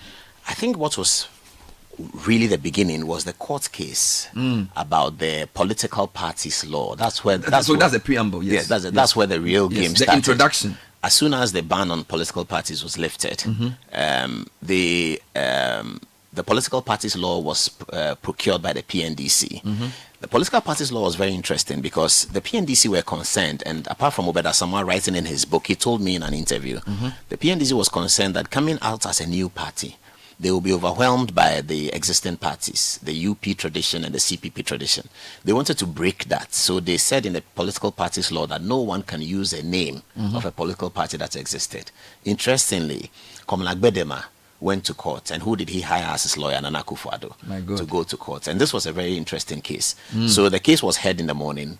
Everyone was expectant that the judge will come and say that there should be no law banning anybody from winning. But the judge came and said the court lacks jurisdiction to rule on the matter. This was very interesting. So political parties were now left to find new names. So the NPP had to decide whether between the UP and the Progress Party, which name will resonate with Ghanaians, so they go closest to it. I think they decided on Progress Party, which was PP. So they said they are NPP. And then they said National Patriotic. Before later it became New. New Patriotic, yes. There was an argument between, I believe, I didn't put it in the book, but I think it's between Peter Ajete and Johnny Selby also, whether it should be National or New. Yes. It was Ajete when he became party chairman, insisted that it's a New Patriotic Party. Yes. And so the name stuck. So that was how. And then the CPP also chose other names. So there was NRP. All of that. There was NIP. Reconnect with the CPP. And then also PNC. But the NPP was the most successful in doing that because Progress Party, PP, it rhymes with the NPP was okay. So the National Democratic Congress were satisfied with that. And then they took the NDC. And according to Beda Samoa, they were able to go out around the country. And so that was how it started. Then came the campaign. The campaign was going to be interesting because after 10 years of banning politics, how were the opposition going to put themselves together to run a campaign, especially as the government party was running? Again, this was novel because Ghana had gone through that process before. In 1979, we had come to do a third Republican Constitution after about 9 years off. But the ruling government of the time, the AFRC, did not constitute itself into a political party. So it was clearly different. They were the clear referees. Here was 1992, where the PNDC had constituted itself into a political party, and so the refereeing issue was going to be a problem. So that's why the campaign of 92 was important. And you see that the campaigns changed and changed and changed. So the first image of Ghana's political campaign in this Fourth Republic will show the government party having a lot of resources and the opposition party having no resources. We're all saddened by that when we used to watch campaigns of 96. But I'm so grateful to everybody in Ghana and the politics today. It doesn't show anymore. It's become opposition party is not broke anymore. Boot for boot. Yes, and that we've become like America. Yes. But in our politics, we always saw opposition party, they don't have cars. They didn't even have access to GBC. But that's not the case anymore. Changed. Well, having access to GBC is treated in the book. Where the famous case of the MPP and the GBC, again argued by Nana Akufo-Addo. I was actually going to ask you a question that I noticed a couple of things. You spend a lot of time dealing with court cases. Is it because this democracy was almost forged in the courts? Because from the case you just referred to earlier, the one about the names of parties, to the J.J. Rawlings Rude Awakening to New Democracy, the 31st December court case, to the Kwame Pianim case, to the GBC case, it's almost like every junction of this democracy, people have had to go to court to fight for a right that they believe they have, but which is not being granted to them. Two things I'll say. This reliance upon the court was one of the best things that happened in the Fourth Republic. And it happened because of those 5 judges who are isolated for praise, who ruled in the 31st December case. Justice Philip Archer. Yes, Jeremy Francois, Akins, and Adade and others. Now, if they hadn't made that ruling, it would have been business as usual. Because 1992 had just come. The military power was marauding all over the place. No court could succumb the military power. And so everyone thought that, well, the soldiers are still there. This was the case that made everybody in the world know that there's something different happening in Ghana today. And that's why I think those judges should be immortalized. Now, because those judges made that decision, people were now confident to go to the court. Now, that coincided with the MPP excluding themselves from the first parliament of the Fourth Republic. Now, because they were not in parliament to challenge the things that were happening, when a bill went to parliament, they would go to court and fight the bill in parliament. So that also made the courts very useful. In the end, the court continued. In one of my editorial stories, I say that the judiciary is the backbone of this thing. The court continued up until election petition. If Georgina Wood had not made the decision to put that election petition on television, Ghana may have gone elsewhere. If we were going to rely on people coming out of court to tell us what was happening, it would have been chaotic. So that was a very prescient decision. Yes. And now it's quite normal. It's quite normal court cases now to have Supreme Court. So the judiciary have been, and who made the decisions? And this is Ghanaian people. The first 5 judges of the 31st December, the subsequent chief justices. For instance, Justice Redu decided at some point that on matters of constitutional interpretation, all Supreme Court judges must sit. And these developments significantly helped to empower the constitutional arrangement and also to discourage military adventurers from trying to take over this thing. And again, the media, and that's why I spend time talking about the media, the presence of the media, the activities of the media, the proactiveness of the media. You don't, when I say that in the book, when I went to Cote d'Ivoire to interview Laurent Gbagbo in the heat of the crisis, Kwesi Pratt and myself and Raymond Acha were shocked to find that they have only one radio station in 2010. Can you imagine? And that was the problem. That was the difference between Ghana and Cote d'Ivoire. In my MSc thesis, I wrote a thesis entitled The Role of Security Sector Governance in the Outcomes of Ghana and Cote d'Ivoire. So I had assessed You actually interviewed Alassane Ouattara in this studio in 2005-ish. I don't know if you recount that in the book. I don't, but I remember that. I also interviewed Gilchrist Olympio on the day that Oyadema died. Yes. Yeah, so you mean there are so many stories you left out? There are things I left out. Yeah, what I wanted to just remind listeners, we are talking to Paul Adomotri, who's written a wonderful book, I should say, Africa's New Constitutional Leadership, 77 Stories That Define Ghana's Fourth Republic. We haven't even scratched the surface at all. Now, he's admitted that a lot of our Fourth Republican democracy was forged in the courts. But the other thing I noticed about the book is that you spend time talking about big personalities. So D.F. Annan is in the book, Alajete is in the book strongly. I see Kwame Pienem in the book. Of course, Nana Akufo-Addo is there, Rawlings is there, Mahama is there. And you intricately discuss these personalities without necessarily giving a chapter on them.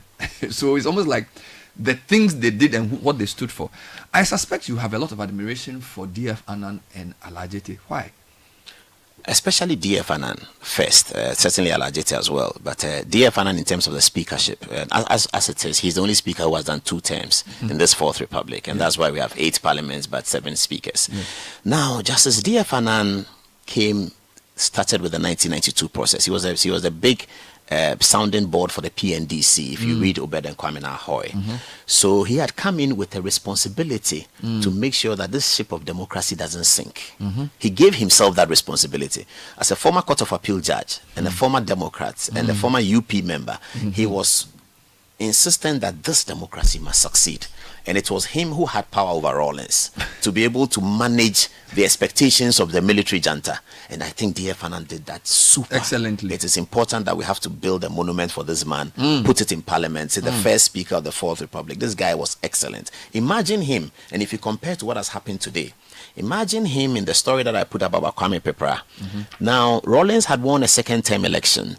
The Rawlings people felt that the MPP had now come to parliament, and they knew that the MPP had come to frustrate them. 96. Rawlings was told that your ministers will have to go and face vetting where J.H. Mensah and Akufo-Addo will be sitting there. And Rawlings said, no, I won't do that. We don't want to do that. These people are nation wreckers. They are going to frustrate our people. D.F. Annan was in the middle, needed to decide what to do. Okay. Rawlings sent, as he ought to do, a letter to the speaker saying that these people are going to be ministers. Now, J.H. Mensah and these people started hearing rumors that they were not going to subject themselves to vetting. So they were in the house when Kwame Pepra appeared. This is Rawlings, the president. And somebody told J.H. Mensah that, look, Kwame Pepra has just come into the house to read the budget. Without vetting. Yes. His name has just come as Minister for Finance. And the majority leader had informed Parliament that they were retained ministers. And so J.H. Mensah said, there's nothing like that. The Constitution is clear on it. The election has come. So the Rawlings' term has ended. He has won a new term. He needs to do things anew. Then J.H. Mensah wrote a letter, a simple letter, and sent it to the speaker that I have seen Mr. Kwame Pepra here.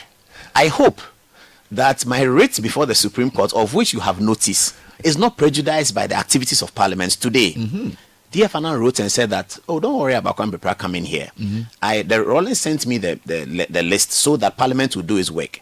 You have to also know, however, that in terms of Parliament, we will decide how we go about it. But he said, I agree with you that nothing should happen that should prejudice your rate. So Kwame Pepra cannot read the budget. Wow. This was a seminal major decision.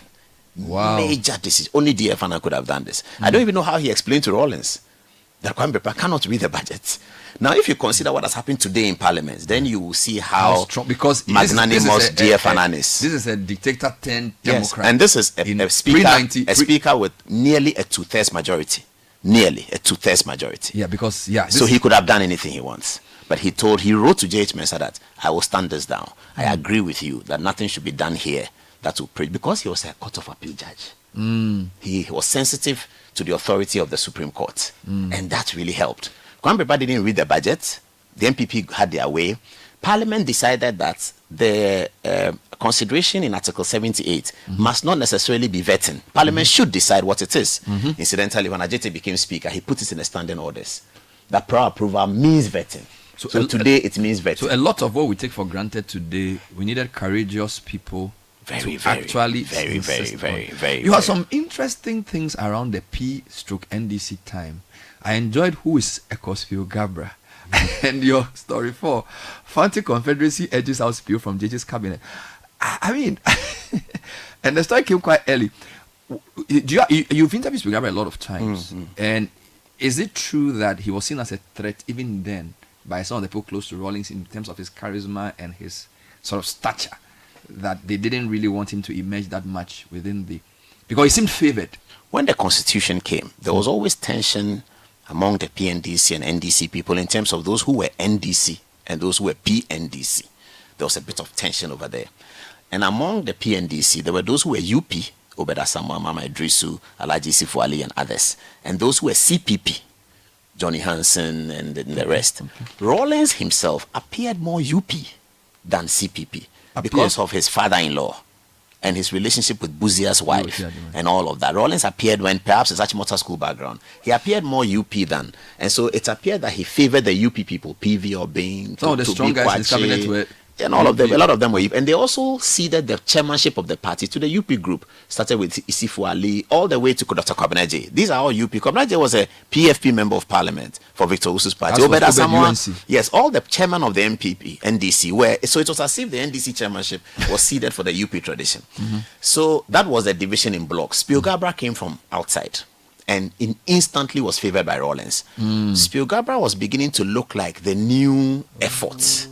This is the new NDC. This is unblemished, untainted. He's not UP, he's not PNDC, he's not NDC. He's fresh, he's young, he's from the African Development Bank, he's JJ's toast. So the jealousy was rife. And I think Spew may not have noticed because he thought he was doing something for Ghana. He thought he was going to be great for Ghana, and everybody in Ghana must like it. But politics is not like that. So some of his challenges later were probably because he didn't understand this phrase that is very frightening, that in politics, your opponents are in the other party, but your enemies are in your own party. Can you repeat It's very frightening. In politics, your opponents are in the other party, but your enemies are in your own party. The enemy within. Yes, because you see, if you and I are in the same party and we have similar characteristics, one of us will be Minister of Interior, one of us will not be. But the NDC person or the MPP person who is in the other party cannot be a minister in this government. Akufo-Addo, so he's your opponent. He's your opponent. But your enemy is the one you are competing with for the position. Wow. But you are all for the same cause. But you are enemies of sorts. I think Spew perhaps didn't quite understand. But there was a loss to Ghana that Spew Gabra was not allowed to be a minister in the first term of President Rawlings. Some names keep coming up in the MPP side that I thought was interesting. Reku Brobe's name keeps coming up in a lot of the things you discuss. Nyahota Maklo's name keeps coming up. And they've been consistent throughout. And it's not just radio issues. Everywhere they are there. I mean, how do you rate people like Tarzan and Nyaho and also Courage Koshiga? Everywhere they are there in the MPP. They did very well. I mean, I completely regret. I don't have the power and the opportunity to sort it out, but I completely regret the seemingly distant relationship that has occurred between Akufo-Addo and Nyahota Maklo, for instance. I think that's very regrettable. These are two men who stood for democracy side by side. They worked so hard to get the MPP on. I'm not so sure what happened. Well, I know some of it, but it's beyond my pay grade to discuss it. I still go to Nyaho's house in Hacho and talk to him. And I think Akufo-Addo has been super successful. And that should have brought Nyaho back on track. But I'm not sure what happened. Reku Brobe is still at home. He was also a big tower in the early days, the revolution days. The thing that happened to Reku Brobe was the 2000. You know, because Akufo-Addo had that opportunity. When in 1998 he had lost the Sunyani Congress, people were telling him to step aside from the MPP and form his own party. The one he lost to Kufuor. Yes. In those days, it was thought that the MPP was dull, they are colloquial, they just talk English. They needed a firebrand. He was the firebrand. They had rejected him at the Congress in favor of the more conservative Kufuor. And people were telling Akufo-Addo, step aside. And I spoke to him in those days. And he said, there's no point. How is he going to explain to JB Dankwa that he left the party? So he was going to go back on the campaign trail and support Kufuor to win. He was the best campaigner in 2000 for Kufuor. And I think that's where he towers above Reku Brobe. Reku Brobe could not resist the temptation of leaving the party and to be able to form his UGM and to move. Eventually, he came back in the second round. I was the publicist for UGM, by the way. Is it? Yes, back in the day. So I would be in the bus with him across the country. No, because I like something he said. Yeah. As a young person, he said something that completely surprised me. When I asked him that, Dr. Charles, you are forming this party. What's going to be the mantra of the party? He looked at me and said, listen, we are in the year 2000. Gold doesn't matter anymore. Diamond and bauxite don't matter. We are going to say growing people for Ghana's development. We're going to grow human beings. This is long before it became a big and thing. I thought, wow. I said, 2000. Charles, what can I do for you? Wow. He said, be my publicist. I said, no problem. So I was working at Joy FM. They were teasing me, hey, UGM. Every UGM story was me. Dr. Reku because Waba. I understood what the guy said. Wow. That if those who could win the elections, those people who could win, the big names who could win the elections, were thinking like that. If Kufuor was thinking growing people for Ghana's development, if the NDC candidate Professor Mills was thinking like that, perhaps Ghana will go somewhere. I thought Reku Brobe had the best template to move this country forward. Of course, he didn't win the election. He was thought to have betrayed his party. Yeah. He had too many problems with VRA, and then eventually he You did fell a off. lot on vice presidential candidates. My favorite was when you dealt with the Hamidu, because again, many of us may not have known that he was being seriously considered.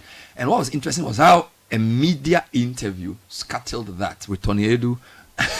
I mean, you were at Joy FM at that time. Yes. I mean, in those days, the media were very plugged in to the political process because there weren't a lot and everybody was listening. It wasn't like today when you have all the social media. So if you have a big interview with Joshua Hamidu and Tony Edu in the studio, every serious person is listening. All right. And Joy FM's front page program, Kweku Sechado's program, was the biggest at the time. Everyone was listening on Fridays. I mean, how serious was that? After the Tony Edu attack on the guy, that was basically the end of his I'll tell you something. It was one of my bosses at Joy FM, you know him, Samens, who after the interview told me that follow up on Tony Edu.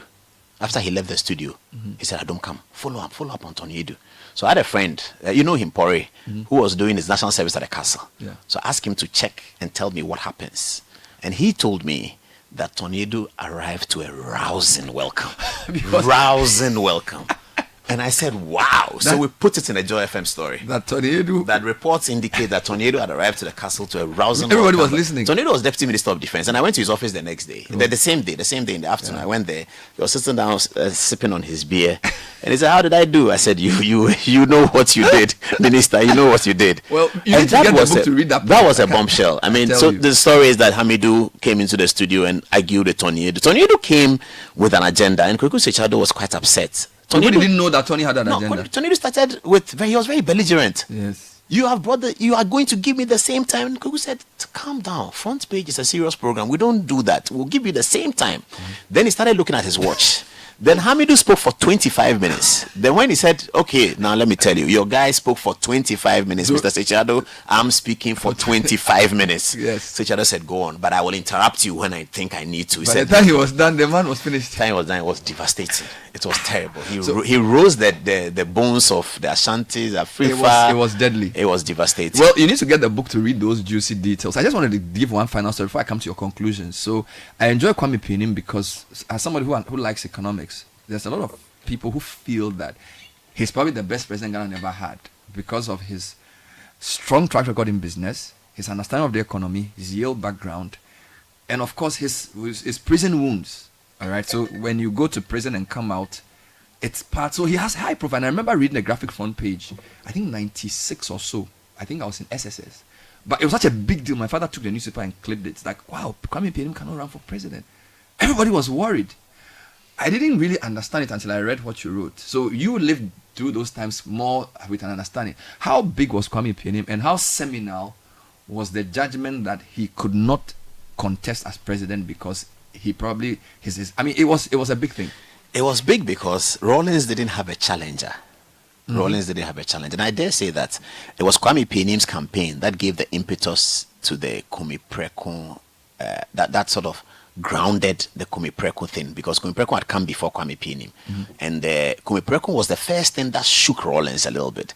Kwame Preku leadership had been by NPP and CPP, actually. Kweku Bakun was CPP, Freddie Blaze CPP, Kwesi Pratt CPP, Nyaho Tamaklo is NPP, but they are CPP ways of doing things. Akufo-Addo had started with CPP and he had become a UP much later on. He was a left-wing politician in his 20s. He was left-wing, and then he was admiring Trotsky and some of these Vladimir Lenin and all of these people. Like yes, so you had this group of people who had then taken Rawlings on in this major demonstration.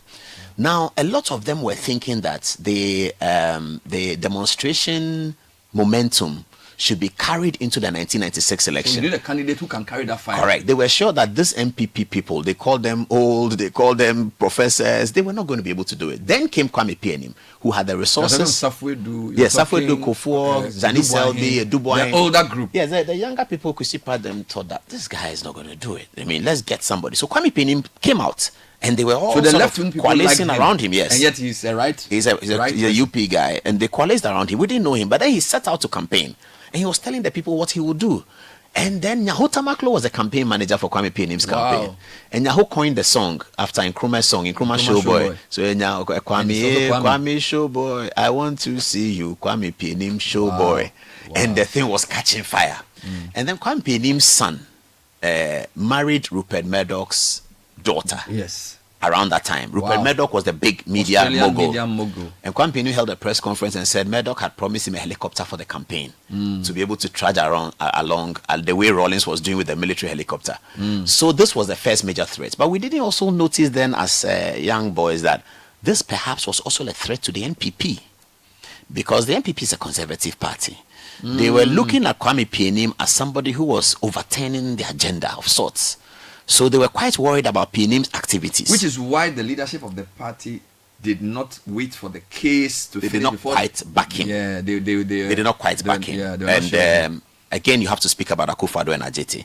Akufo-Addo was a lawyer for the NPP. Whilst he was with Alliance for Change, he felt himself loyal to the NPP. So he had to do the case for the NPP loyally. And the case for the NPP was that they were not quite interested in Kwame Pianim's problems with national security. Kwame Pianim should deal with his problems in courts. And so they were going ahead with their Congress. And then Kwame Pianim went with an injunction to stop the Congress. Because my matter will be determined. Yes. Wait for me at least. Give me a chance. There was a conversation between, I believe, Courage Kwashiga and others, and Reku Brobe. And Reku Brobe really felt that if Kwame Pianim had listened to him, he would have been president. Brobe's argument was that, Kwame, don't go to court. Let's win the NPP Congress. Become the flag bearer of the new patriotic party. Let's see whether now government can say you can't run. Then the whole Ghana will burn. Hey, but that would have been. This is 96, bro. This was Reku Brobe's angle. That Kwame, forget about this court. Kwame Pianim was a peaceful man. So which means that the Kwame case, Kwame Pianim sort of either instigated it or was not. Oh, I think they organized it. They wanted to be sure. They wanted to clarify that. Kwame himself wanted to clarify it. Reku Brobe felt that there's no point of clarifying. You are the most popular man. You are the Kwame Showboy. You're going to win this Congress. So he was more popular than Kufuor. Oh, by far. Oh, and by amazing distance. It's not. It was because of Kwame Pianim that we believe Kufuor won. So in the end, when Kwame couldn't run, a decision had to be made. And I think that Deputy Chief of Staff Carlos von Brazil will corroborate the story. A decision had to be made. What do we deploy the strength and the energy that Kwame Pianim has given us to? Okay. And again, Reku Brobe was instrumental. Let's deploy it in favor of J. And what is interesting side stories? Kwame Pianim, Kofi Annan were contemporaries who lived in the same area in Kumasi. Yes. So these were the few of them. DK Osei, they were all in that neighborhood. Richard Anani. Yes. So they thought that let's deploy this Kwame Pianim energy for J.A. Kufuor. Wow. So that was deployed for J.A. Kufuor in 1996, and he won instantly. I dare say that if Kwame Pianim had deployed those energies to another candidate, say Dubois, that candidate would have won. So he was the star. Kwame Pianim was a big, huge, phenomenal star. We'll take a break. When we come back, we'll wrap up on some of the recommendations. I mean, this is a new book, 77 Stories That Define Ghana's Ghana's Fourth Republic, Paradometry. The author is in studio giving us some insider details. Stay with us.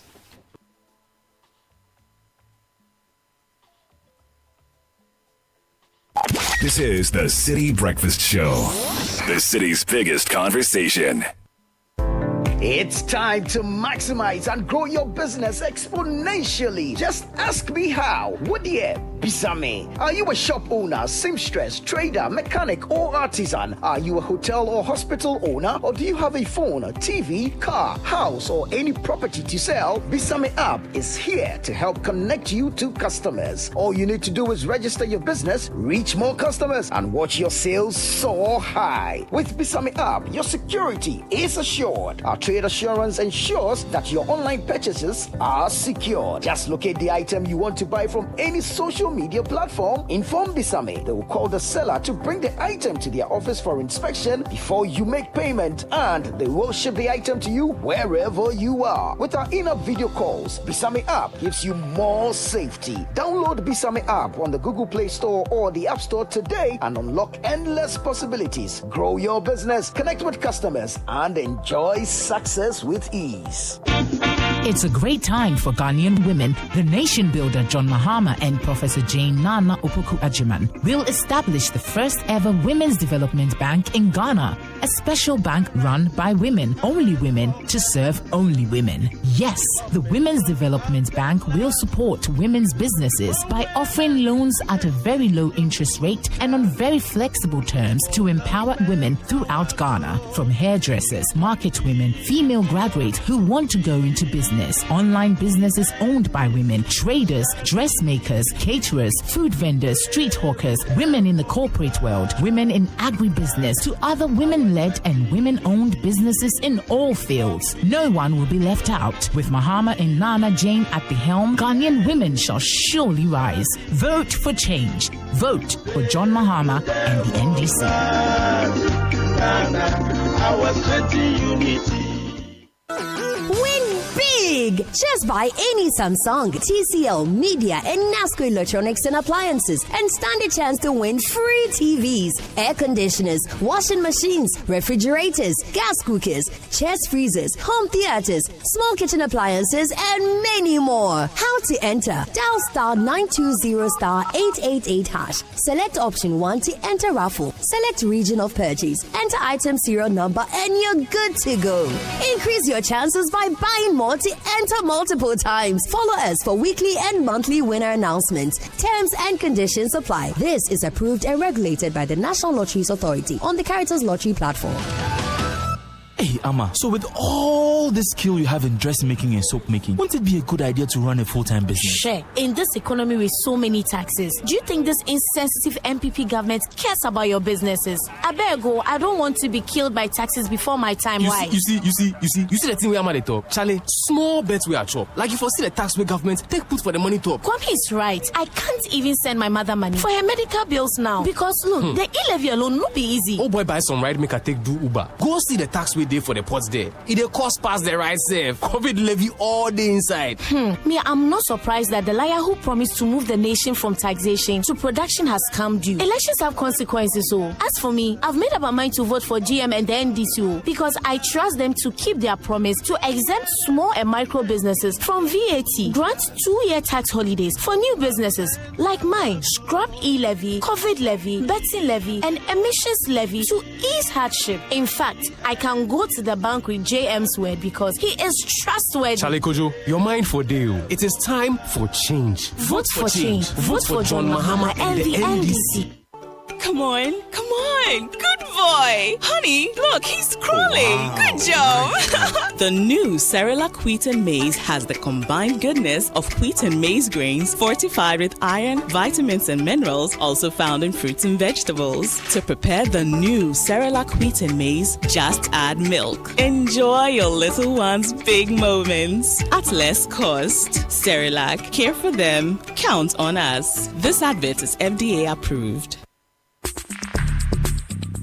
Join the conversation on the Citi Breakfast Show on Facebook at facebook.com/Citi97.3, Twitter at twitter.com/Citi973, and Instagram at instagram.com/Citi973 with the hashtag CitiCBS. This is the Citi Breakfast Show, the city's biggest conversation.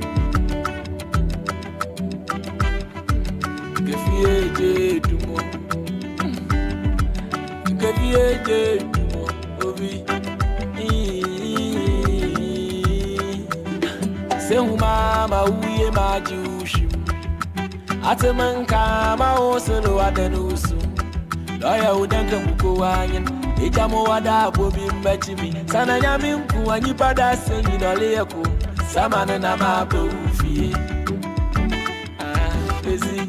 Ayampo, akayampo, nipanyo. Ayampa, wakayampa de nipanye. Samana na mabu. We're talking to Paul Adomotri, who's author of a new book, Africa's New Constitutional Leadership, 77 Stories That Defined Ghana's Fourth Republic. And listeners, this is almost 600 pages. You know, it's a fantastic work. So, where can people get this book? And did you make any recommendation? Because you can't give us 77 stories about our constitutional history and just leave it at that. Obviously, there should be one or two. I have some verdicts at the end. I think it's page 580 or so. Yeah. It's called editorial stories. Where so this is your view. Yeah, this is our verdict, the author's verdict on most of the things, and that's where we conclude. We make conclusions about personalities, about Kufuor, about Akufo-Addo, about other people, and we sort of justify why we are saying what we are saying. Mm-hmm. So those who get the book, if you look at, I believe it's page 528. It's editorial stories, and it begins with the Supreme Court, the backbone of Ghana's Fourth Republic, and then you have IMF stories and the Galamsey phenomena. Bawumia is the discovery of the Fourth Republic, and we say why we are saying that. And the independent media, the Fourth Republic, and the dangers of fake news. You deal with that as well. We deal with that. Joy FM, Peace FM, Citi FM, Star FM, all of those coming through. Yeah.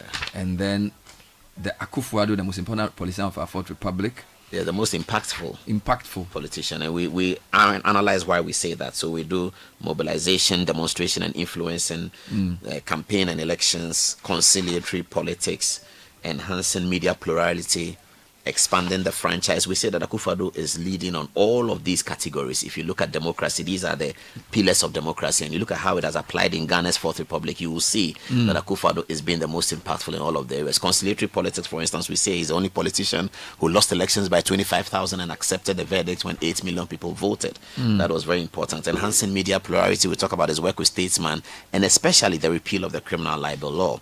Expanding the franchise, we talk about the party elections. Akufo-Addo is the reason why we have 100,000 people voting in parties today, because in 2010 he decided that if the MPP was not going to expand the franchise, he will no longer contest for the presidency, because he doesn't see why 2,000 people... the impact of a few super delegates. That kind of thing. So he pulled out the super delegate, and NDC copied it. NDC followed that as Rawlings instructed NDC to copy it, that this is democracy. So that way, again...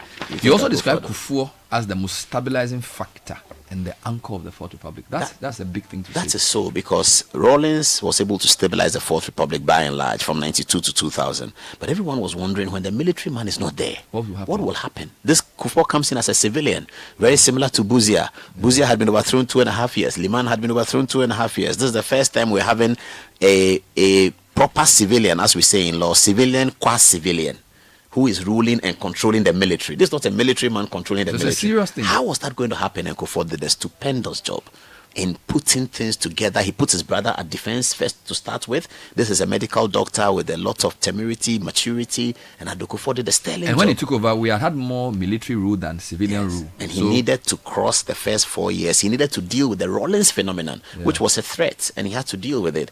And so Kufuor was the one who was able to bring civilian authority over military. And in this regard, I have to say the work that people like Dr. Bafo Ajimandua did to support Kufuor in that regard, and CDD, Dimabwedi and others, the civil society, civil military relations, they did an excellent job. And so Kufuor became the anchor. And after Kufuor left, we were all confident that another civilian would be able to do it. And then came Professor Mills. So Kufuor sort of set the template. He set the template so well for us. How he changed IGPs, how he appointed the military commanders, how he managed the country. Prices were going up. The things that the military adventurers will use to do the coup, Kufuor dealt with it. Capitation grant quickly came in. National health insurance quickly came in to demonstrate that democracy is beneficial, because the military had this narrative that democracy is not beneficial. And that's how their coups have been popular. Kufuor was able to demonstrate for the first time that democracy can deliver something. Which is why popular support for coups has remained low. That's the point. So now nobody wants coups again. You go to campaign 2024, today, and I'm delighted to see NDC people with MPP people teasing each other. Yeah. Nobody's fighting. Everybody is focused on election. We all know that one person will lose, one person will win. We will have another election in 4 years. We should attribute that to J.A. Kufuor's work. Wonderful. Where can people get this book, Paul? It's at the Citi Vidya bookshop. Vidya bookshop in Laboni and all around the country. And near then Old Metro TV. Yes, it will also be at the University of Ghana bookshop soon. Yeah. So it's an amazing work. It's there now, but we'll be putting it across. And for students, we'll be giving them discounts to buy. Once you have your student's ID card. Wow. For political science, we'll give them some philosophy. We'll give them some faculty of law. I will ask Ransford Jampo to tell me. Ransford Jampo will tell. Ransford Jampo was 1 year my junior. That's where you were. Many people don't believe that. So you were taught, were you taught by Okwe or by Dra or by all of them? Okwe, Jima Bwedi. All of them. Jima Bwedi, yes. All of them. I was very lucky. I had. In our class, we had Professor Yakubu Saka, who had been Deputy Minister of Foreign Affairs for Liman, who was an Nkrumahist, and Professor Michael Kwe, who was a UP guy. Both of them would teach you the same topics. So that's how Professor Achuayi arranged political science. So political philosophy, Okwe will teach you, Dra will teach you the same thing. So that you have a balance. So when Okwe can say, what did Dra say? What did Yakubu Saka say? Then in the exams, you have Okwe section, you answer 2 questions from Okwe, 2 questions from Yakubu Saka. It was amazing. The same story, Yakubu Saka will give you the CPP angle, and the same story, Okwe will give you the UP angle. Now listen to this interesting thing. We had all grown up to know that in 1979, the UP was divided in Victor Uso and Pawuli. Yakubu Saka will convince you that the CPP was more divided, and he's right. Colonel Banasco was CPP. Most of the candidates were CPP. So CPP was about 4. Amazing. And he told the class that what is Michael Kwe talking about? We were more divided than they were, but we still beat them. And that was I hope that in the future they can arrange political science like that, so that Paul, it's been an absolute pleasure talking to you. Thank you so much for this work. Have you voted? No, you didn't do special voting. A lot of journalists didn't get onto the list. I've never done special voting before. You prefer to vote on the day? Yeah. So you can experience what the ordinary man is experiencing. Vote on the day and hit the ground. I hear you. Thank you, Bernard. Thank you, it's Paul. a pleasure.